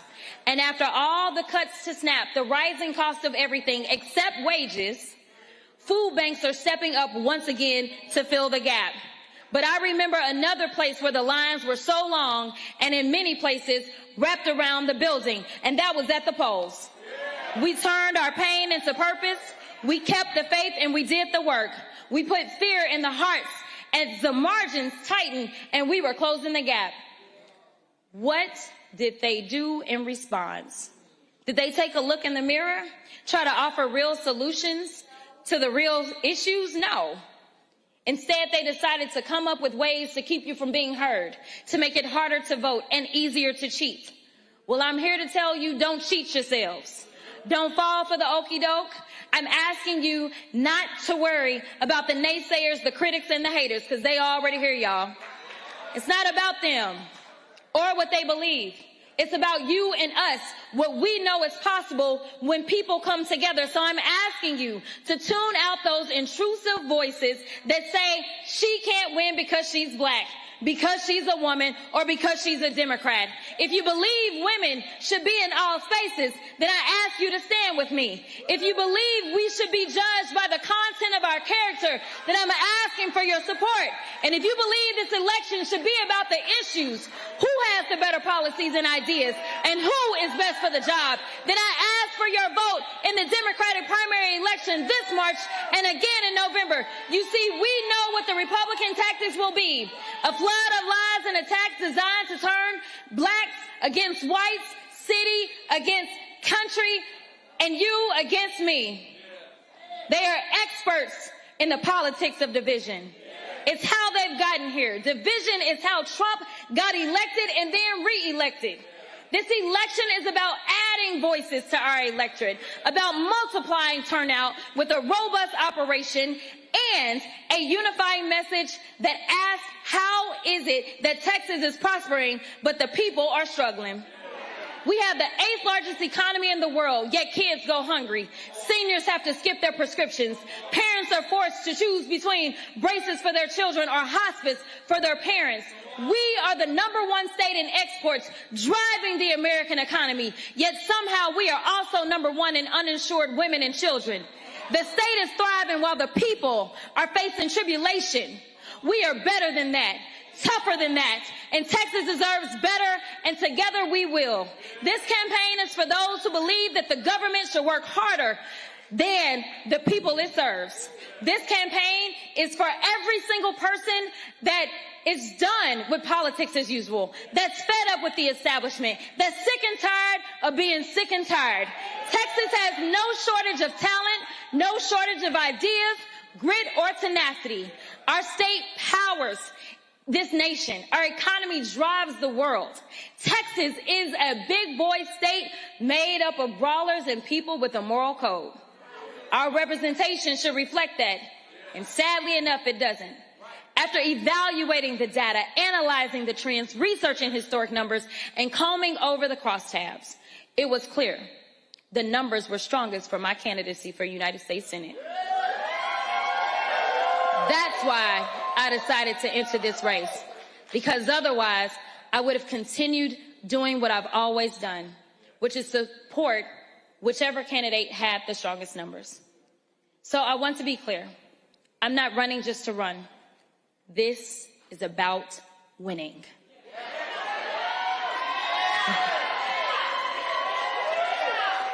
As a candidate who is constantly attacked and seen as a threat, it's because I am. I'm a threat to the system that's been holding us back from our full potential. I'm a threat to a system that works to protect politics as usual, that seeks to maintain the despair and unfairness in our state. I'm a threat to those that have lost their moral compass, abandoned their purpose, and want to be kings instead of public servants. I'm the only candidate in this race who has served on the federal level, has taken on this administration, and sought accountability. I'm the only one who has gone toe-to-toe with Donald Trump, and there's a reason he's always got my name in his mouth. There's a reason John Cornyn has been attacking me since before I even entered this race. There's a reason folks have tried everything they could think of to try to keep me out of this race. And I believe that's because Trump has seen the same numbers I have. I have a track record of getting people out to vote, moving people who were disillusioned with politics and felt like their vote didn't matter. Since running for public service, I have vowed to increase accountability, accessibility to every office I've held. Through it all, I've never lost sight of the people. I've built winning coalitions and brought together voters of all backgrounds, all stars and stripes, and every walk of life under the common belief that government should be of and for the people. Government should work to make living easy for those who work hard for a living. My message, rooted in slashing costs, making home ownership and entrepreneurship attainable for all, strengthening and growing the middle class, is one that Texas, all of Texas, from the Panhandle to Port Arthur and from El Paso to East Texas, can believe in. This campaign is about winning with a strong, multiracial, multi-generational coalition of people that is reflective of this great state that is, by the way, 61% people of color. There is room in this campaign for everyone who feels like our state is heading in the wrong direction. And that's the majority of Texans, whether you live in Dallas County or Dickens County. Groceries are too expensive. The light bill won't stop going up. People are being crushed by their rent or their mortgages. That's why I'm running now, to get Texas back on track, to be a fighter for the middle class. Hardworking Texans, ranchers, farmers, young families, oil workers, small businesses, and everyday people who make this state vibrant and make us an economic powerhouse. Today, under Trump and 3 decades of Republican rule in Texas, those very Texans are under daily attack. They are attacked for how they worship, who they love, what language their grandmother speaks. And you don't know who will be next on the chopping block. I'm running to protect Texans from these attacks and safeguard the rights our Constitution guarantees. I'm running to knock down the door to opportunities that have only been cracked open for the elite few. I'm running to make home ownership and entrepreneurship pillars of the American dream an obtainable reality for all Americans once more. I'm running to get Washington back to work on issues that actually matter. Together, we will send a signal to the entire nation. Don't mess with Texas. And certainly don't count us out. I believe I am the candidate in the strongest position to defeat whoever emerges after they finally get out of their stuff. Even if that's my buddy and dancing partner, John Cornyn. John Cornyn has spent 41 years in elected office. Anyway, I'm not even gonna get off track. He's been an elected official since I was 3 years old. Speaking of 3, I want y'all to know that Cornyn has been in office so long that he collects 3 fat pensions, courtesy of you, the taxpayer, on top of his Senate salary, which is also paid for by you. By the time I graduated law school in 2006, Cornyn was already drawing his first pension. Guess Doge didn't catch that one, huh? But anyway, so after 4 decades and 4 fat checks every month, Cornyn has forgotten who sent him to the Senate. He's forgotten he works for 30 million people in Texas, not one Florida man who's never called this state home. About 2 pensions ago, Cornyn used to actually try and help Texas. He used to speak out against Trump, the candidate, and denounce the border wall. What happened, Big John? Because now all you're doing is bending the knee, kissing the ring, and running ads about how you vote 99% of the time with Trump. Well, John, I kept telling you, you had a 1% problem. And the problem is putting the 1% of Americans who are billionaires before the 99% of us who have to wake up every day, clock in, and hustle to make ends meet. The 99% of us who had to go out and earn what is ours. It wasn't handed to us by Daddy. At a time such as this, we cannot afford to have a senator who cowers away from a fight worth fighting. I will be tougher on behalf of all 30 million Texans. At the end of the day, the Republicans, they know they're in hot water. They shut the government down for more than 40 days and 40 nights while people scramble to make ends meet and keep America open. His economic policies and his tariffs have drained our bank accounts, forcing millions to live paycheck to paycheck.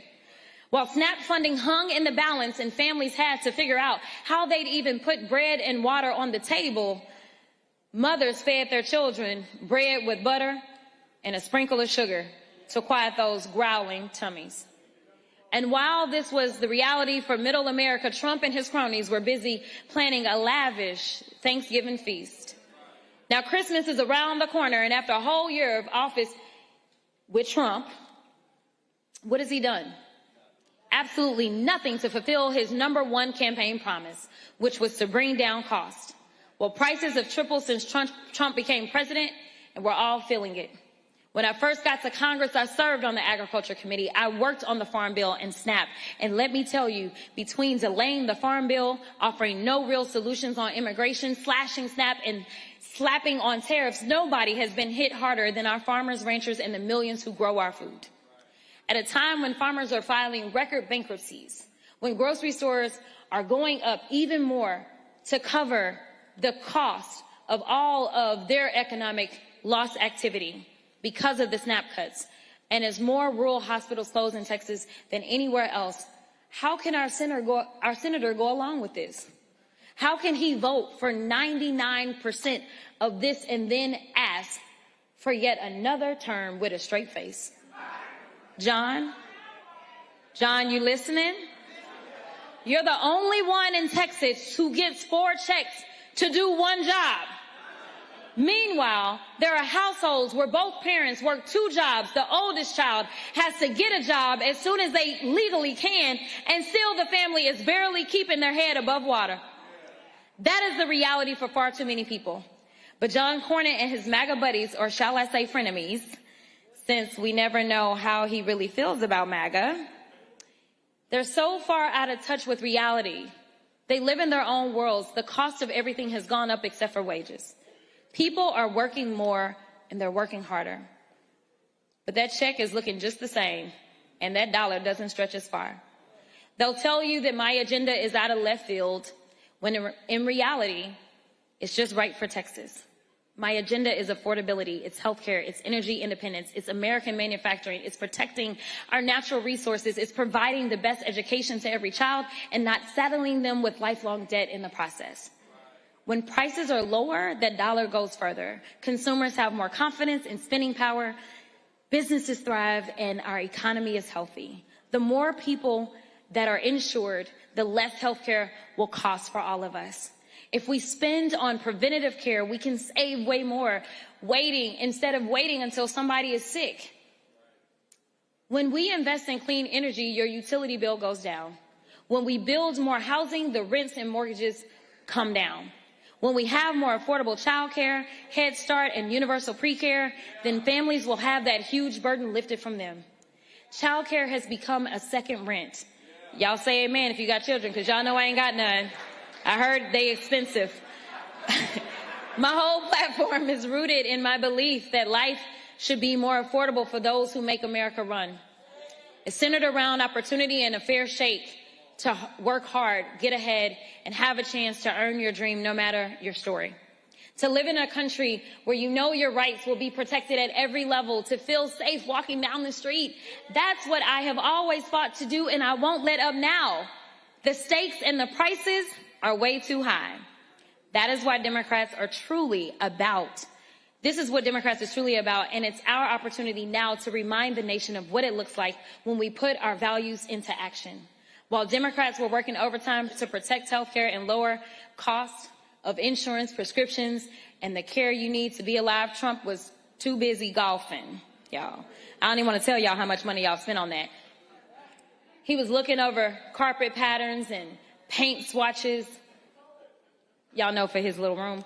Anyway, while Americans had to decide between paying the car note or paying the mortgage, Trump's toughest choice was between Chantilly lace or alabaster for his billionaire ballroom.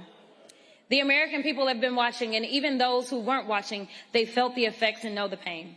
Trump's unpopular policies will cost him the Republican majority in the Congress. He knows that, and that's why he called Greg Abbott and said, I need 5 seats from Texas. I'm entitled to them. And Abbott got right to it. Well, Trump, I know you're watching, so let me tell you directly, you're not entitled to a damn thing in Texas.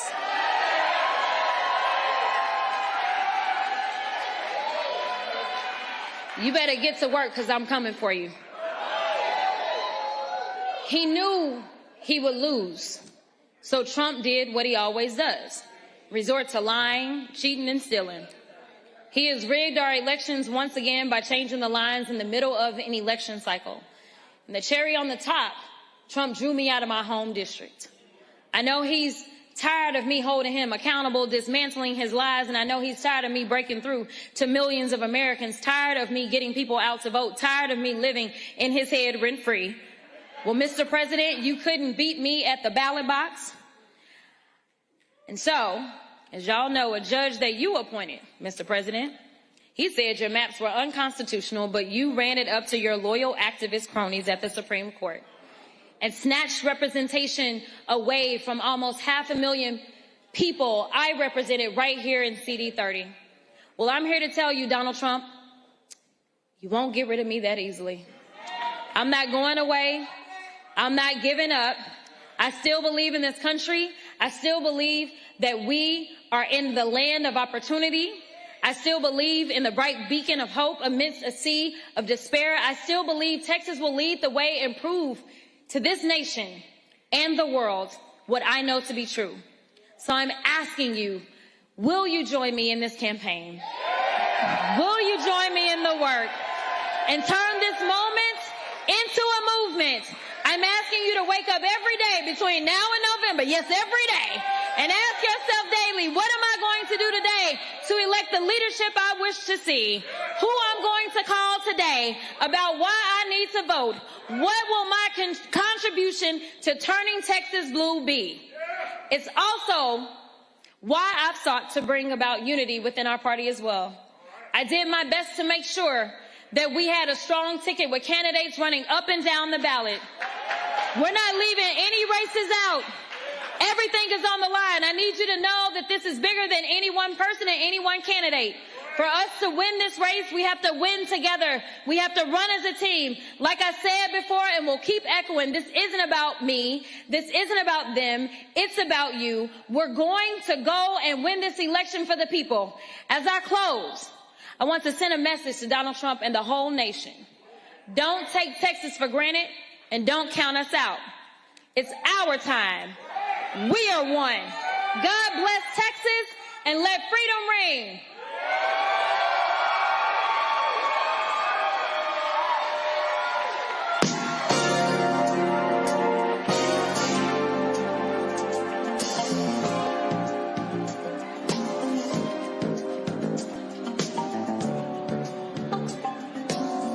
All right, everybody, let's give it up one more time for the next U.S. Senator from the state of Texas. All right. If everybody can remain in their place temporarily, DJ. All right. So, my elected officials in the middle, if you can exit the same way you came in, my young lady on my right and your left will guide you. Everybody after that, can you please go to where the entrance door is and you'll line up there. And it isn't mandatory, but Jasmine wants to take a picture with you guys, so if we can do it in an orderly fashion, that would be great. Thank you so much. All right, folks, Congresswoman Jasmine Crockett just announced she's running for the United States Senate in Texas. Colin Allred, former Congressman Colin Allred, who ran for the U.S. Senate against Ted Cruz, was in the race. He dropped out today. He filed to run for Congress in District 33, so they ran in that particular race there, and so that's what's going on there. Let's bring in my panel, Randy Bryant, DEI disruptor, joining from D.C., Ome Congo Dominguez, Senior Professor of Electoral School of International Service, American University, State Representative Jolanda Jones of Texas. Jolanda, I can start with you first.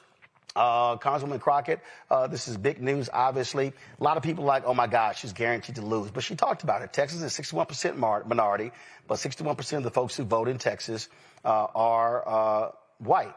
The issue here is Trump's numbers among Latinos has dropped in a massive way. The numbers have dropped in a huge, huge way. And so now what you're seeing is, this whole thing now coming out. When you look at the numbers, she's saying, hey, Republicans are nervous, saying that if Ken Paxton beats Cornyn in the primary, they say, hey, Paxton is going to be in trouble. And so she's like, hey, she studied the numbers, and that's what they're saying. Hey, if Paxton is an issue, if he wins, then that could be problematic for Republicans by having someone with her name ID and the ability to raise money running for U.S. Senate. Well, I think she said everything she was supposed to say. And I think that if anybody can motivate people to get out and vote who don't have faith in the system, I think it's probably her. And so, I mean, I'm excited to hear it.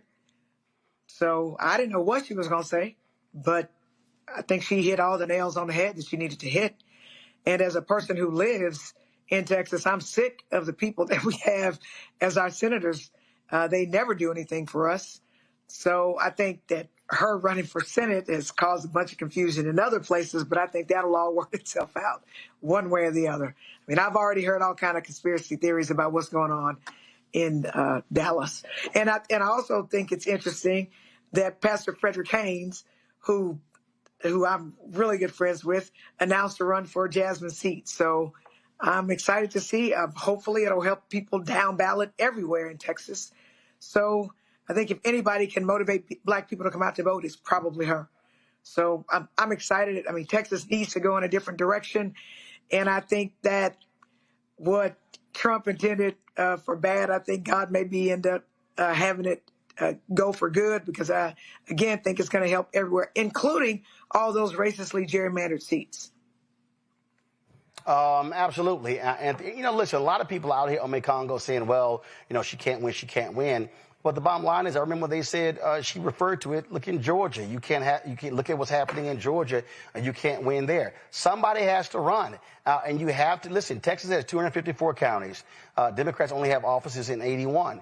It's an unorganized state. Texas has the most eligible black voters of any state in the country.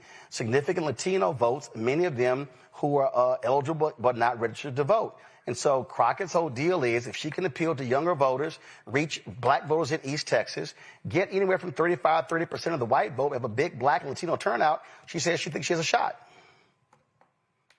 Yeah, she absolutely has a shot, and it's going to be interesting to see how people play her against Tallarico and their differences. And I think people can talk a lot about the Hispanic vote and where that's going to go because people are so angry with Trump. But I actually think, Roland, that the biggest demographic that's going to be of interest in Texas is going to be the female vote.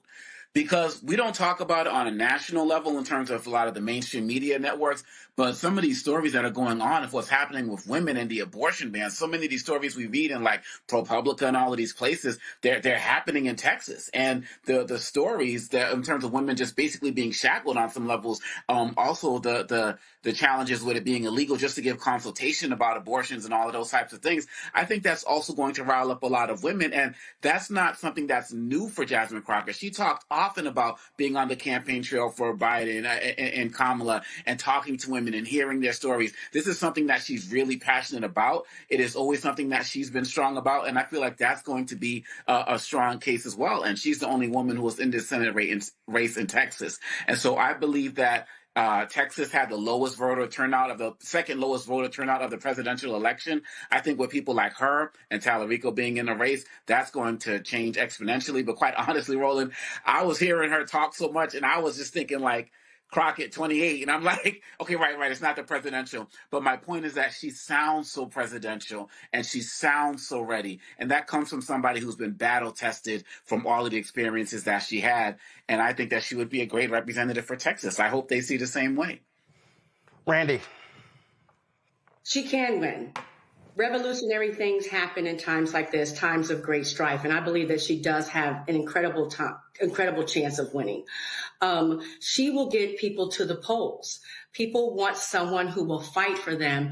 And if Congresswoman Crockett has done nothing else the last several months, is that she has been the voice of the people. She has shown us that she is not scared in the face of the bullies that are running the administration right now. And people crave that.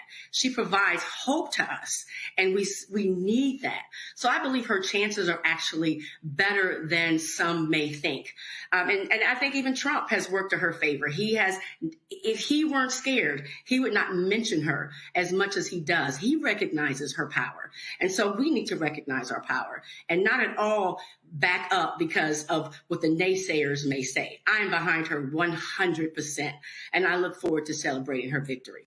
Hello, I'm Isaac Hayes III, founder and CEO of Fanbase, and I'm here with a very important message. We are at a turning point in the Black community where we must have equity in the apps we use that scale to billions of dollars. But this time, we own the infrastructure, we own the culture, and we shape the future. And Fanbase is the future. Fanbase combines the free functionality of Instagram, TikTok, and YouTube into an all-in-one platform built for the evolution of social media and monetization. With over 1.4 million users, that's real proof that we are shifting the conversation of tech ownership and equity for creators. So right now, I want you to go to startengine.com/fanbase and invest today. The minimum to invest is $399. That gets you 60 shares of stock in Fanbase at $665 a share. This marks a turning point in Black ownership of social media. If we don't take this opportunity to own social media right now, we will always be customers to our own creations. And that can't go on. So once again, go to startengine.com/fanbase and invest today. We must own the platforms where our voices live, our stories matter, and where our culture drives the world. Thank you.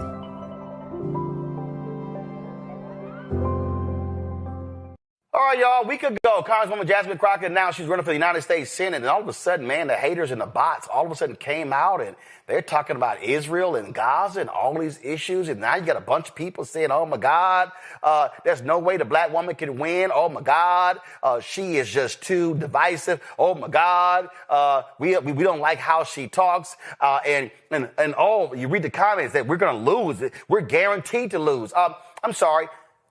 Texas has not voted for a Democrat statewide since 1994. That year, 4 Democrats won. They ain't had one since. Not one. So I'm trying to figure out how you somehow are guaranteed to win. Now, here's the deal. What people are concerned about is that on the Republican side, you got crazy, deranged, MAGA Attorney General Ken Paxton, that corrupt fool, who's trying to take out longtime Texas Senator John Cornyn. Now, there are Democrats who believe that, oh, my goodness, that this could be our best chance at winning as a result. Well, that's true. But it's still not guaranteed.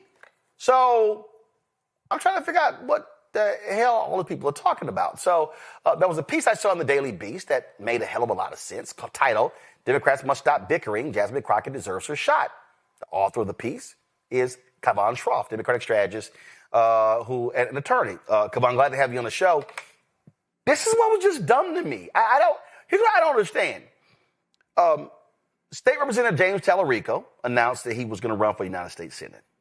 Former Congressman Colin Allred, who ran last year, got blown out by Senator Ted Cruz by 10 points after raising $80 million. He pulls out when Crockett gets in. And so all of these people are like, oh, my God, this is crazy. She's going to guarantee we lose. There hasn't been one since 94. So what the hell are these people talking about? Right. And I think to your point, right, we haven't won in 30 years. So maybe it's time to shake up the playbook. You know, Allred, I think he was an okay candidate last year when he ran against He was awful. Cruz. He was awful. He ran. No, Kaivan. No, I'm going to say it. He was awful. He did not. It's the same old moderate playbook of trying to win those swing voters at the margins. There you go. And that hasn't worked for Democrats time and time again. And so why not try something new? And I will say, you know, there's a lot of discourse online, as you noted, but when you have a candidate that's digitally viral all the time, like Jasmine Crockett, that says she wants to expand the tent, reach new voters who are disengaged. By the way, the last midterm cycle in Texas, 2022, 10 million registered voters did not show up. So this is about mobilization and reaching those folks. And then third, candidates that speak to truth to power, call out MAGA.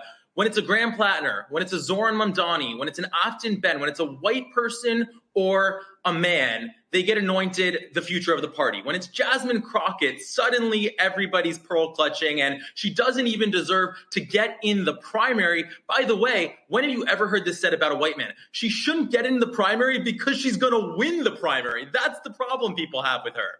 Right. So I'm sitting here listening to these people. And so I pulled up some stuff and I was like, okay, let me take a look. So if I go to, I was sitting here, let me try to find it. Because I was trying to pull up all the names. And so let's see here. And I wanted to pull up, like, who ran last time? And I wanted to see, so we know Beto O'Rourke ran against Ted Cruz in 2018. He lost. Then Colin Allred, and let's be real clear, there were a number of people who ran in the Democratic primary in 2024. Colin Allred did not run unopposed. He had to run in the primary. So I don't get why. Hell, let's see if it's Crockett, Tallarico, who campaigns the best, who makes the best arguments. And then if you win the primary, you go on to the general. Last I checked, that's called democratic process. Right, and I think this is an argument we see from the far left all the time, which is that they don't feel like they have to pay their dues to the Democratic Party. And I don't mean the establishment, I mean the voters and the organizers and the local folks who show up and do the work every single day, not just around an election. And whether it's Bernie Sanders or somebody else, they think they should just get to skip to the end. They don't ever have to win a primary, and everyone has to listen to them. And I think the other dynamic we're seeing here is, sure, some of the takes in post-2024, and I heard you talking about this in the previous segment, have focused on woke and DEI and culture wars. What's more of a culture war than saying we can't let a qualified Black woman run in a primary because she's unelectable? There's nothing more than that. By the way, you want to talk about racism? I think it's so clear when you look at the issue of Gaza and you compare James Tallarico and Jasmine Crockett. This is the issue a lot of folks want to preclude her from joining on.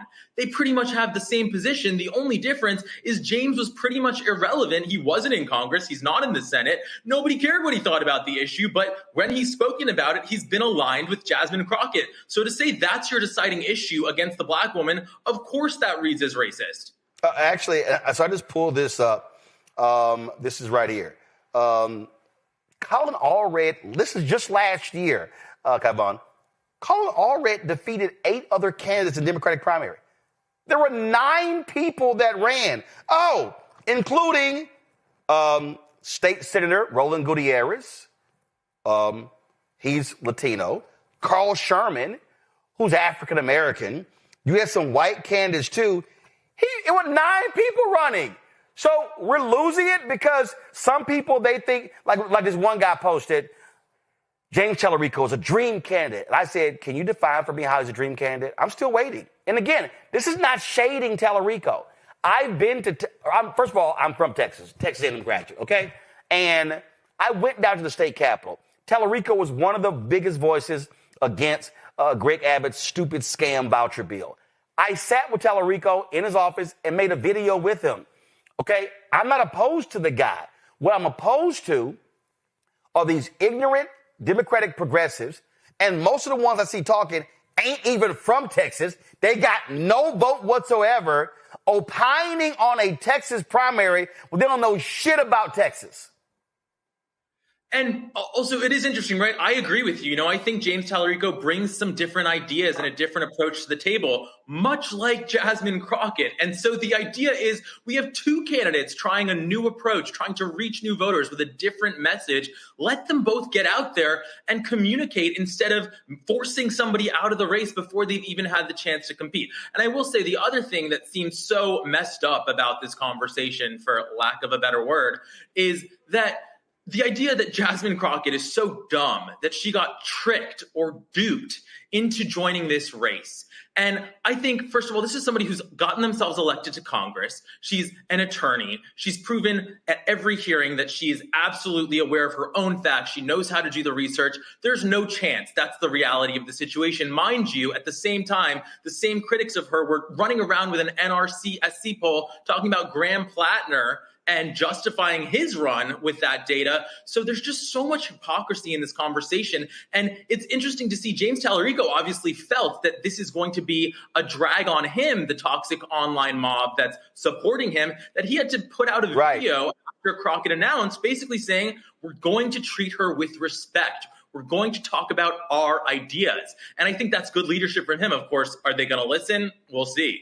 Kaivan, I got another one for you. The 2020 Texas Democratic primary. There were 12 people who ran. There were 12 candidates. MJ Hagar and Royce West, State Senator Royce West, they went to a runoff. Hagar beats West, who's African-American, Hagar, who's white.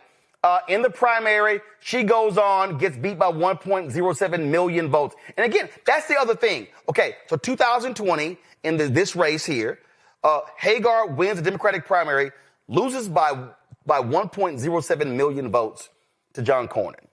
Beto runs against Cruz in 2018, loses by 215,000 votes. Colin Allred, who a lot of these people were saying, oh my God, he's a perfect candidate. Why did Crockett get in? He lost by 960,000 votes to Ted Cruz. So let's see here. So if you're trying to win Texas, let's see. 61% of Texas is minority, meaning Latino and Black, Asian, Native American. But 61% of the people who vote are white. So let's see. Congresswoman Crockett is saying, yo, I'm not trying to compete for Republican voters. I'm not going to be Republican light. What I want to do is go after turnout Democratic voters or go after people who are registered or not registered, but who likely lean Democrat. that to me makes some sense because the strategy of converting suburban Republican voters, I haven't seen any evidence that actually has worked. Oh, and by the way, haven't you noticed, Guy Vaughn, how they've now trying to rewrite Beto ran as a progressive? Oh, no, he didn't. By the way, the same people that are clobbering Kamala Harris for daring to embrace Liz Cheney, which, by the way, is a totally overstated rewriting of 2024, they've been hammering her on that for months. They now want Texas Senate candidate, the Democrat, to run the same playbook. And they want Crockett out with that same logic. So it doesn't add up. And by the way, Texas, as I'm sure your viewers may be more aware than the general viewer, has the most black people in the country, in the state. So Jasmine Crockett will be the only major black woman female candidate in this race. And it's, again, not about identity politics. It's about speaking to communities that are under attack under this administration. It's absolutely a compelling message. And by the way, if it wasn't compelling, she wouldn't have the platform that she has. And people, the usual pundits, don't understand a candidate like Jasmine Crockett, because I already saw people criticizing her out the gate with her viral video, and they said she's too focused on herself. People know who she is. She is a star of the party. And by the way, she's not like a boring candidate who has to get every word in that first launch video. People are going to follow her. They're going to pay attention to her. They're going to hear from her over the course of this campaign all the time. Yeah, I mean, it's amazing. And I did something the other day, and I said point blank, I said, I'm from Texas. All my family's there. I've talked to a lot of people. Israel and Gaza is not the dominant issue in this race. So to all of a sudden say she's just like Kamala Harris. No, we see what's going on here. And I warn people, don't fall for the bot game. Don't fall for that okie doke. And again, if that's your issue, that's your issue. But here's the deal. You know what's going to happen? You got to look at what Tallarico's record is, what hers is, and what Cornyn and Paxton's is. So whoever wins the Democratic primary, they're going to be running against somebody who is hardcore Israel. Hello? It's called winning. That's the point, right? It's like, if that's your issue, I saw some ridiculous account that they disqualified both James. It's a pro-Democrat account or a pro-left account. Disqualified both Jasmine Crockett and James Tallarico. They put a big social media post out with an X on both of them. So what do you want? So you're not part of anything. You don't care. You just want to get engagement. You just want to sort of be a detractor and be angry. But certainly that approach is not a solution where, okay, Democrats have no candidate that meets your purity test. But to your point, if you compare these candidates on that issue and you say it's your issue and somehow you magically come down that only Jasmine Crockett is disqualified, then we have to talk about your other biases and incentives there, because it's so blatant. They have the same position. And not only that, and again, this is what happens when you pull history. In 2014, the U.S. Senate primary, 1, 2, 3, 4, 5, there were 6 people that ran. In 2018, when Beto O'Rourke ran against Cruz, there were 3 people who was running. So I don't get these people who somehow think, oh, no, let's just have one person coast to victory. Actually, and not only that, Kaivon, you also, one of the reasons why you need a primary, which I've always said, no job is guaranteed. You also need a primary because you need both of these individuals to travel the state. You need both of these individuals putting together a statewide infrastructure. Facts are facts. State Rep James Tallarico has never run statewide. Yeah, he doesn't have the infrastructure. Congresswoman Jasmine Crockett has never run statewide. And so the other thing is you need them learning how to run statewide in the primary, because the primary is March, is in the first Tuesday in March. You're going to need whoever wins to have a state infrastructure April, May, June, July, August, September, October, for November. So I'm like, what the hell are y'all talking about? Literally, shut the hell up. By the way, I don't understand the people that think James Tallarico would have this locked down. exciting. He's viral. Yes, like have a bunch of people seen him go viral in 30 to 60-second clips, sort of doing Bible jujitsu on Republicans and saying, oh, you say this about the Bible, here's what it really means. And like, do I like to see that every once in a while? Sure. Is that going to carry him through a general election and a Senate race? Is he good in a debate? Can he actually throw a punch? I haven't seen any of that. So I'm not saying he's a bad candidate, but a primary will at least test both of them. And the reality is, Jasmine Crockett has a lot of the skills that we've seen are effective. And by the way, she may be running against a major criminal, right? Ken Paxton. So she would be well positioned to prosecute that case uniquely. We haven't seen that skill set from James. Yeah, to me, it's laughable and it's crazy. And there's no such thing as, oh my God, she's going to guarantee we lose when you haven't won. And I think the other thing too is like, I think there's a certain segment of the left that thinks that we're not going to talk about race and we're not going to talk about gender and we're not going to talk about these things because that was their takeaway from 2024, that we focused on that too much. First of all, we just had an election cycle that I think proves that's not the case. We've already made gains back with the young voters, Latino voters. Seems to be very laser focused on short-term economic ups and downs, which has always been the case in politics. So I think that's way overhyped. But when you are blatantly racist against a candidate like Jasmine Crockett, by the way, right, talking about her, why are we reading articles in national media about her acrylic nails and her fake eyelashes, and they're so angry that she was the background on her phone? I mean, get a grip. Obviously, that's worthy of pushing back on hard. And I have to say, I really admire and appreciate your show, because if you look at the new media ecosystem that Democrats have built, it is so non-diverse, and they are losing the perspective on so much of the party and the base of the party on these issues. Well, it was interesting. Just today, I saw this graphic that somebody posted that was very interesting about all of these Democratic candidates who want to run for president and the podcast that they were appearing on. And I saw it and I was like, that's interesting. We're not mentioned. And at least 5 of these people have been on this show in 2025.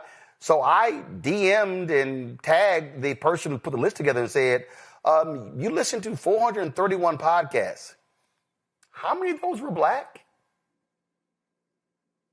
I'm still waiting. Yeah. I'm still awaiting an answer. I'm just saying, you go to the Midas Touch Instagram page, right? That's the main outlet for Democrats right now. How far do you have to scroll to find a black face that's not Barack Obama? And again, that doesn't mean that we need to cancel those folks or that we can't watch those folks, but it does speak to a lack of strategy, right? It's not about DEI. It's not about woke. It's about wanting to win.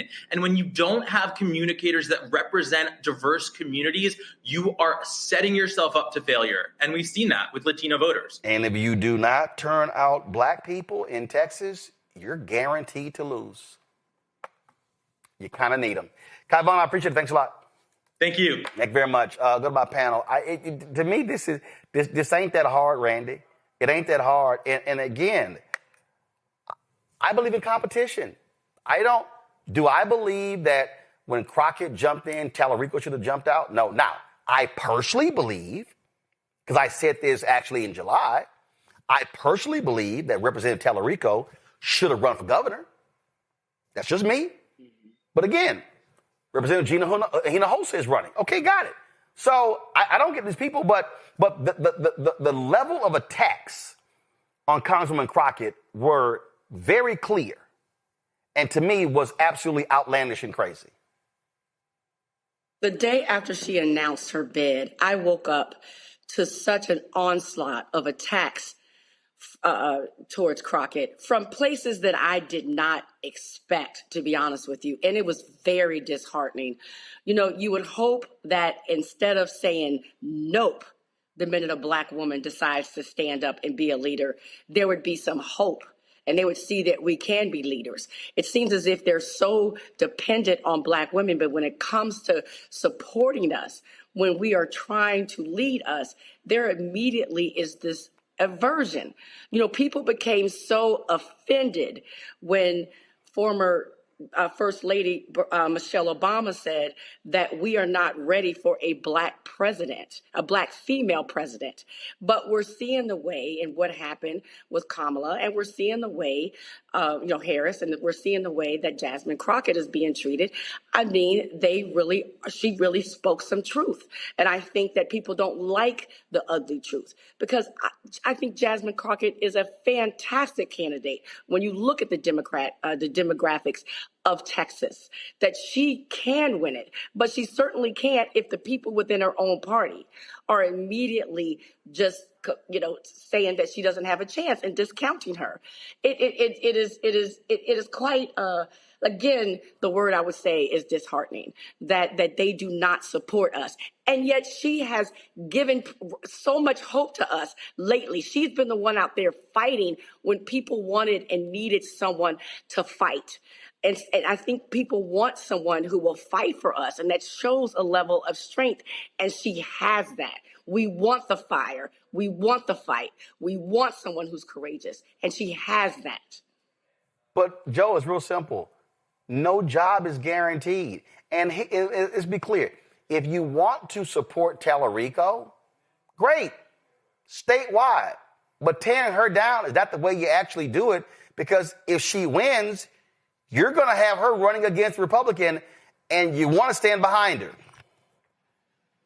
Right, absolutely. And, I like Tallarico a lot. I've seen him on this show. And, he's got his head together in a good way, and he does some things that a lot of people out there don't do.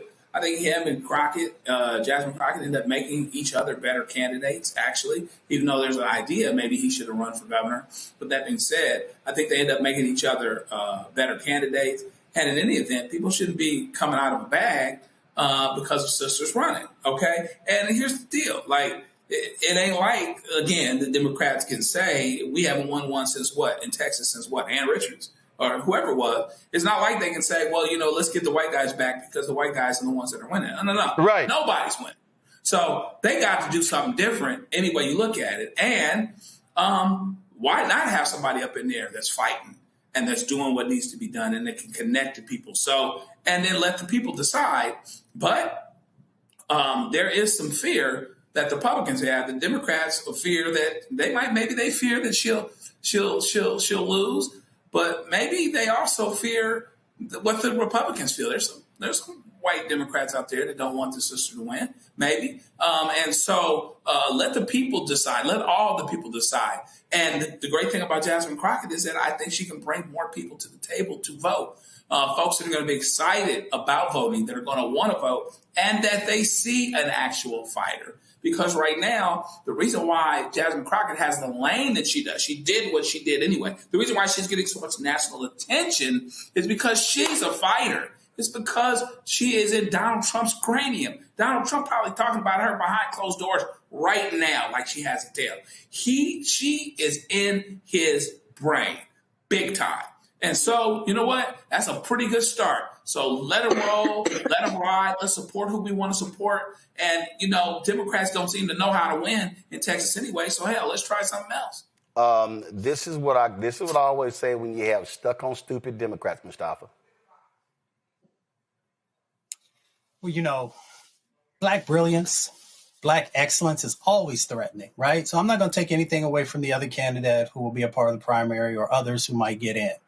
But all we have to do, once again, is look at history and remember all the challenges that Shirley Chisholm went through, right? Whether when she was running for the House or when she was running for the presidency, folks had all these reasons why she shouldn't do it, why she wasn't qualified, why she would probably end up losing. So all you have to do is then also take a look here in this moment. You see a number of the very same things from people inside of the same parties who are saying the same things about Jasmine Crockett, even though she is proven to be a 21st century candidate, right? Because she's been able to be elected. She's been able to mobilize individuals. She's been able to bring a set of energy that many other candidates would love to be able to have. So, we'll have a fair process, which we always talk about.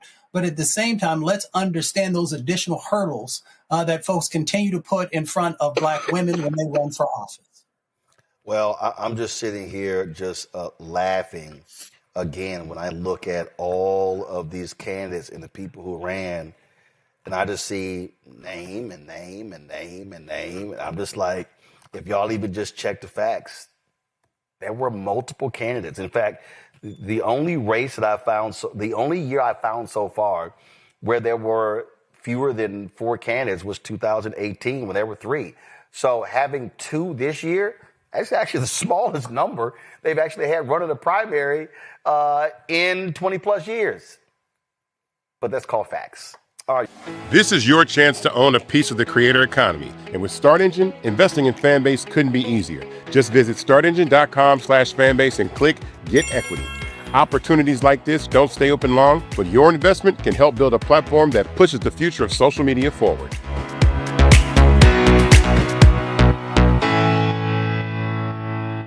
But the last time that I checked, Republicans continue to offer us concepts of a plan instead of actual plans because they would rather campaign on the chaos instead of fixing it.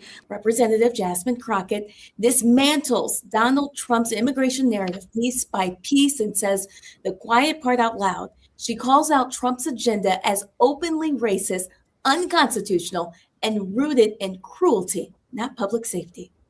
Crockett exposes how immigrants are being scapegoated while the real problems remain untouched: unaffordable housing, rising grocery prices, stagnant wages, outsourced jobs, and a healthcare system that Republicans refuse to fix. She points to the largest and most inhumane deportation program in modern American history and asks the obvious question: if immigrants are the problem, why is everything still broken? President Trump has made it clear that he only opposes lawful immigration when non-white people immigrate to the United States.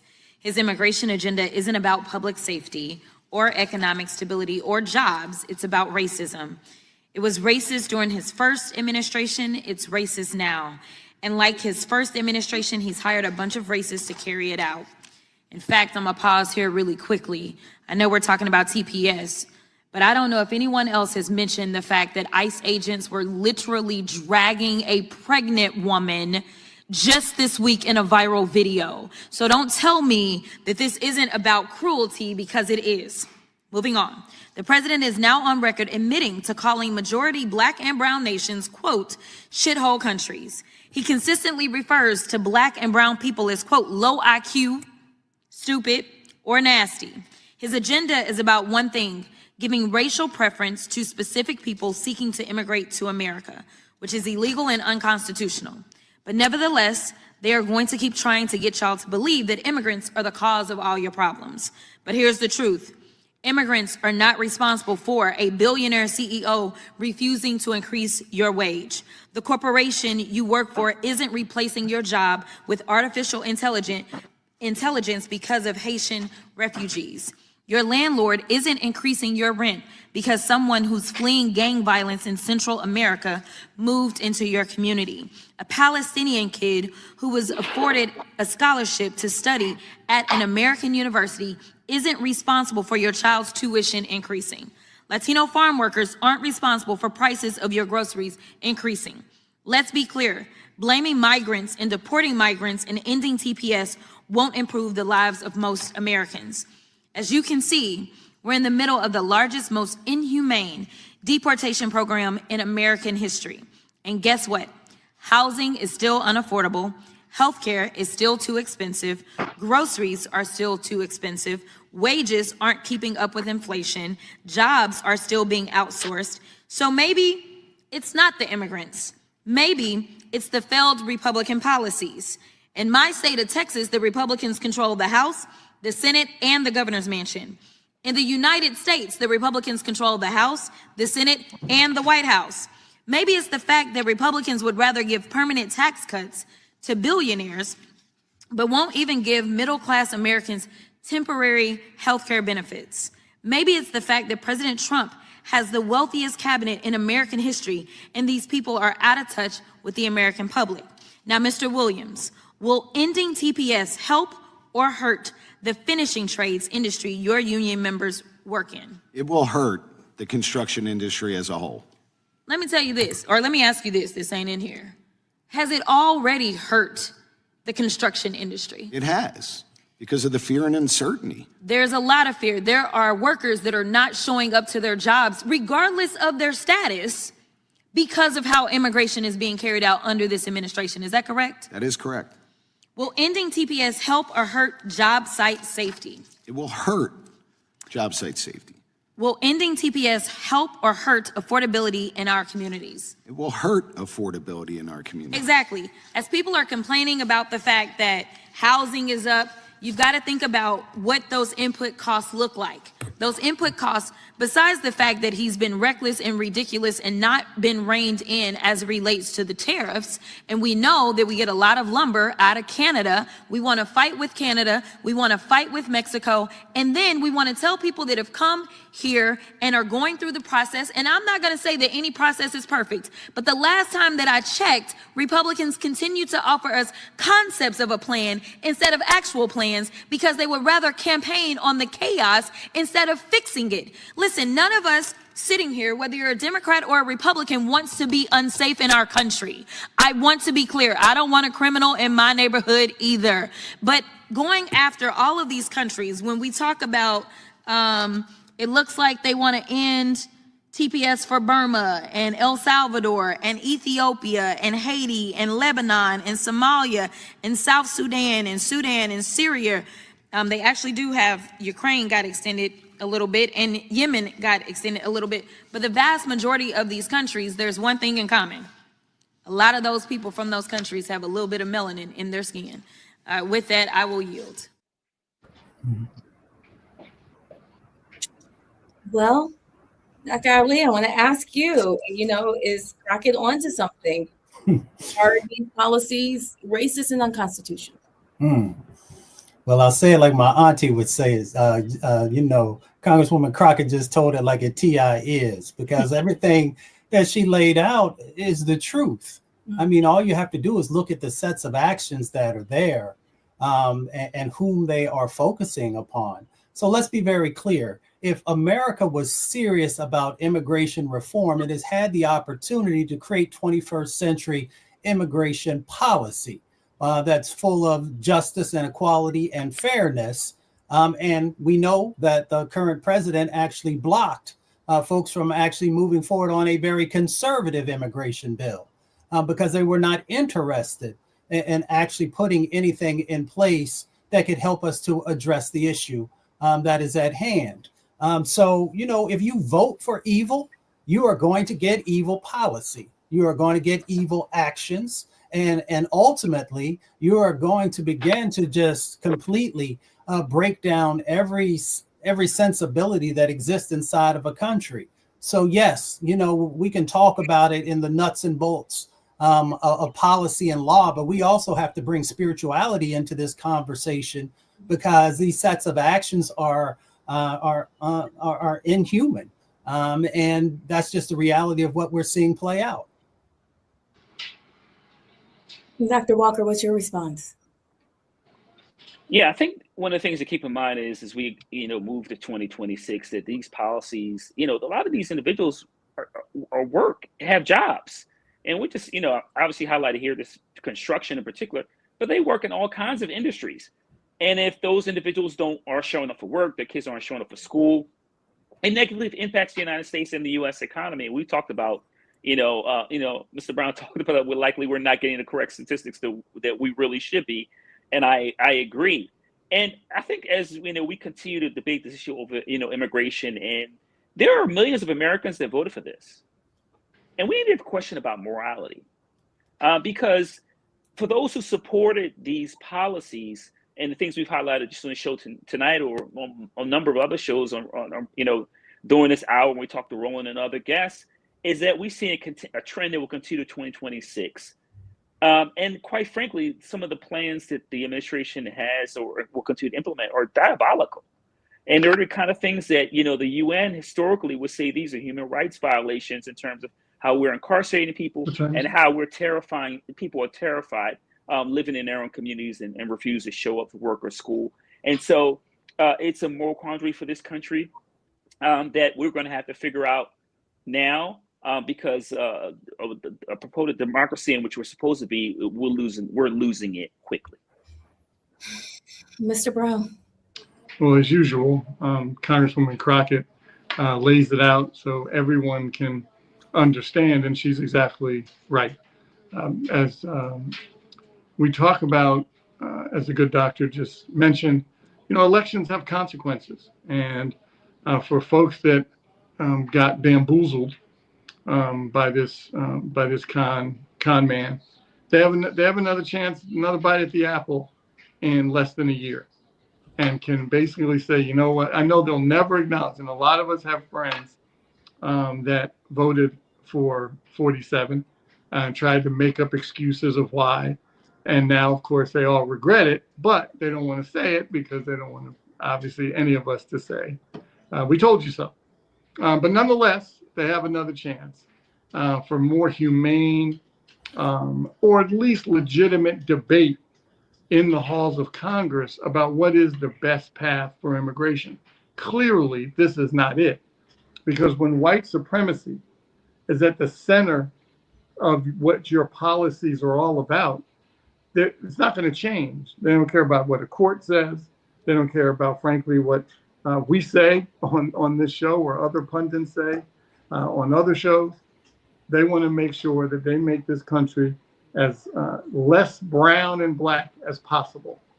And that's really the goal. And a lot of people could care less about policy as long as that is the agenda. So they have another bite at the apple, hopefully in less than a year.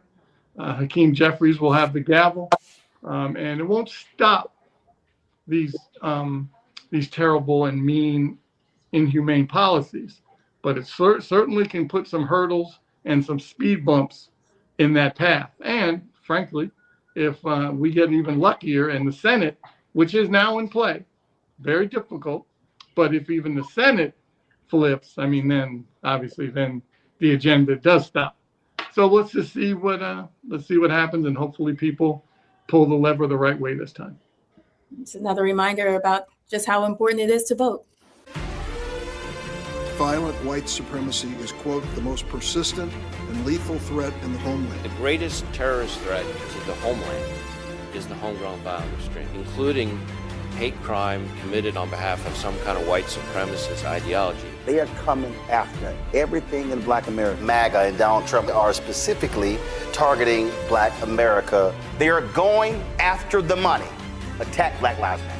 Attack critical race theory. Attack woke, DEI. MAGA wants to defund Black America. This is a perfect example of their desire to completely degrade and de-emphasize Black people.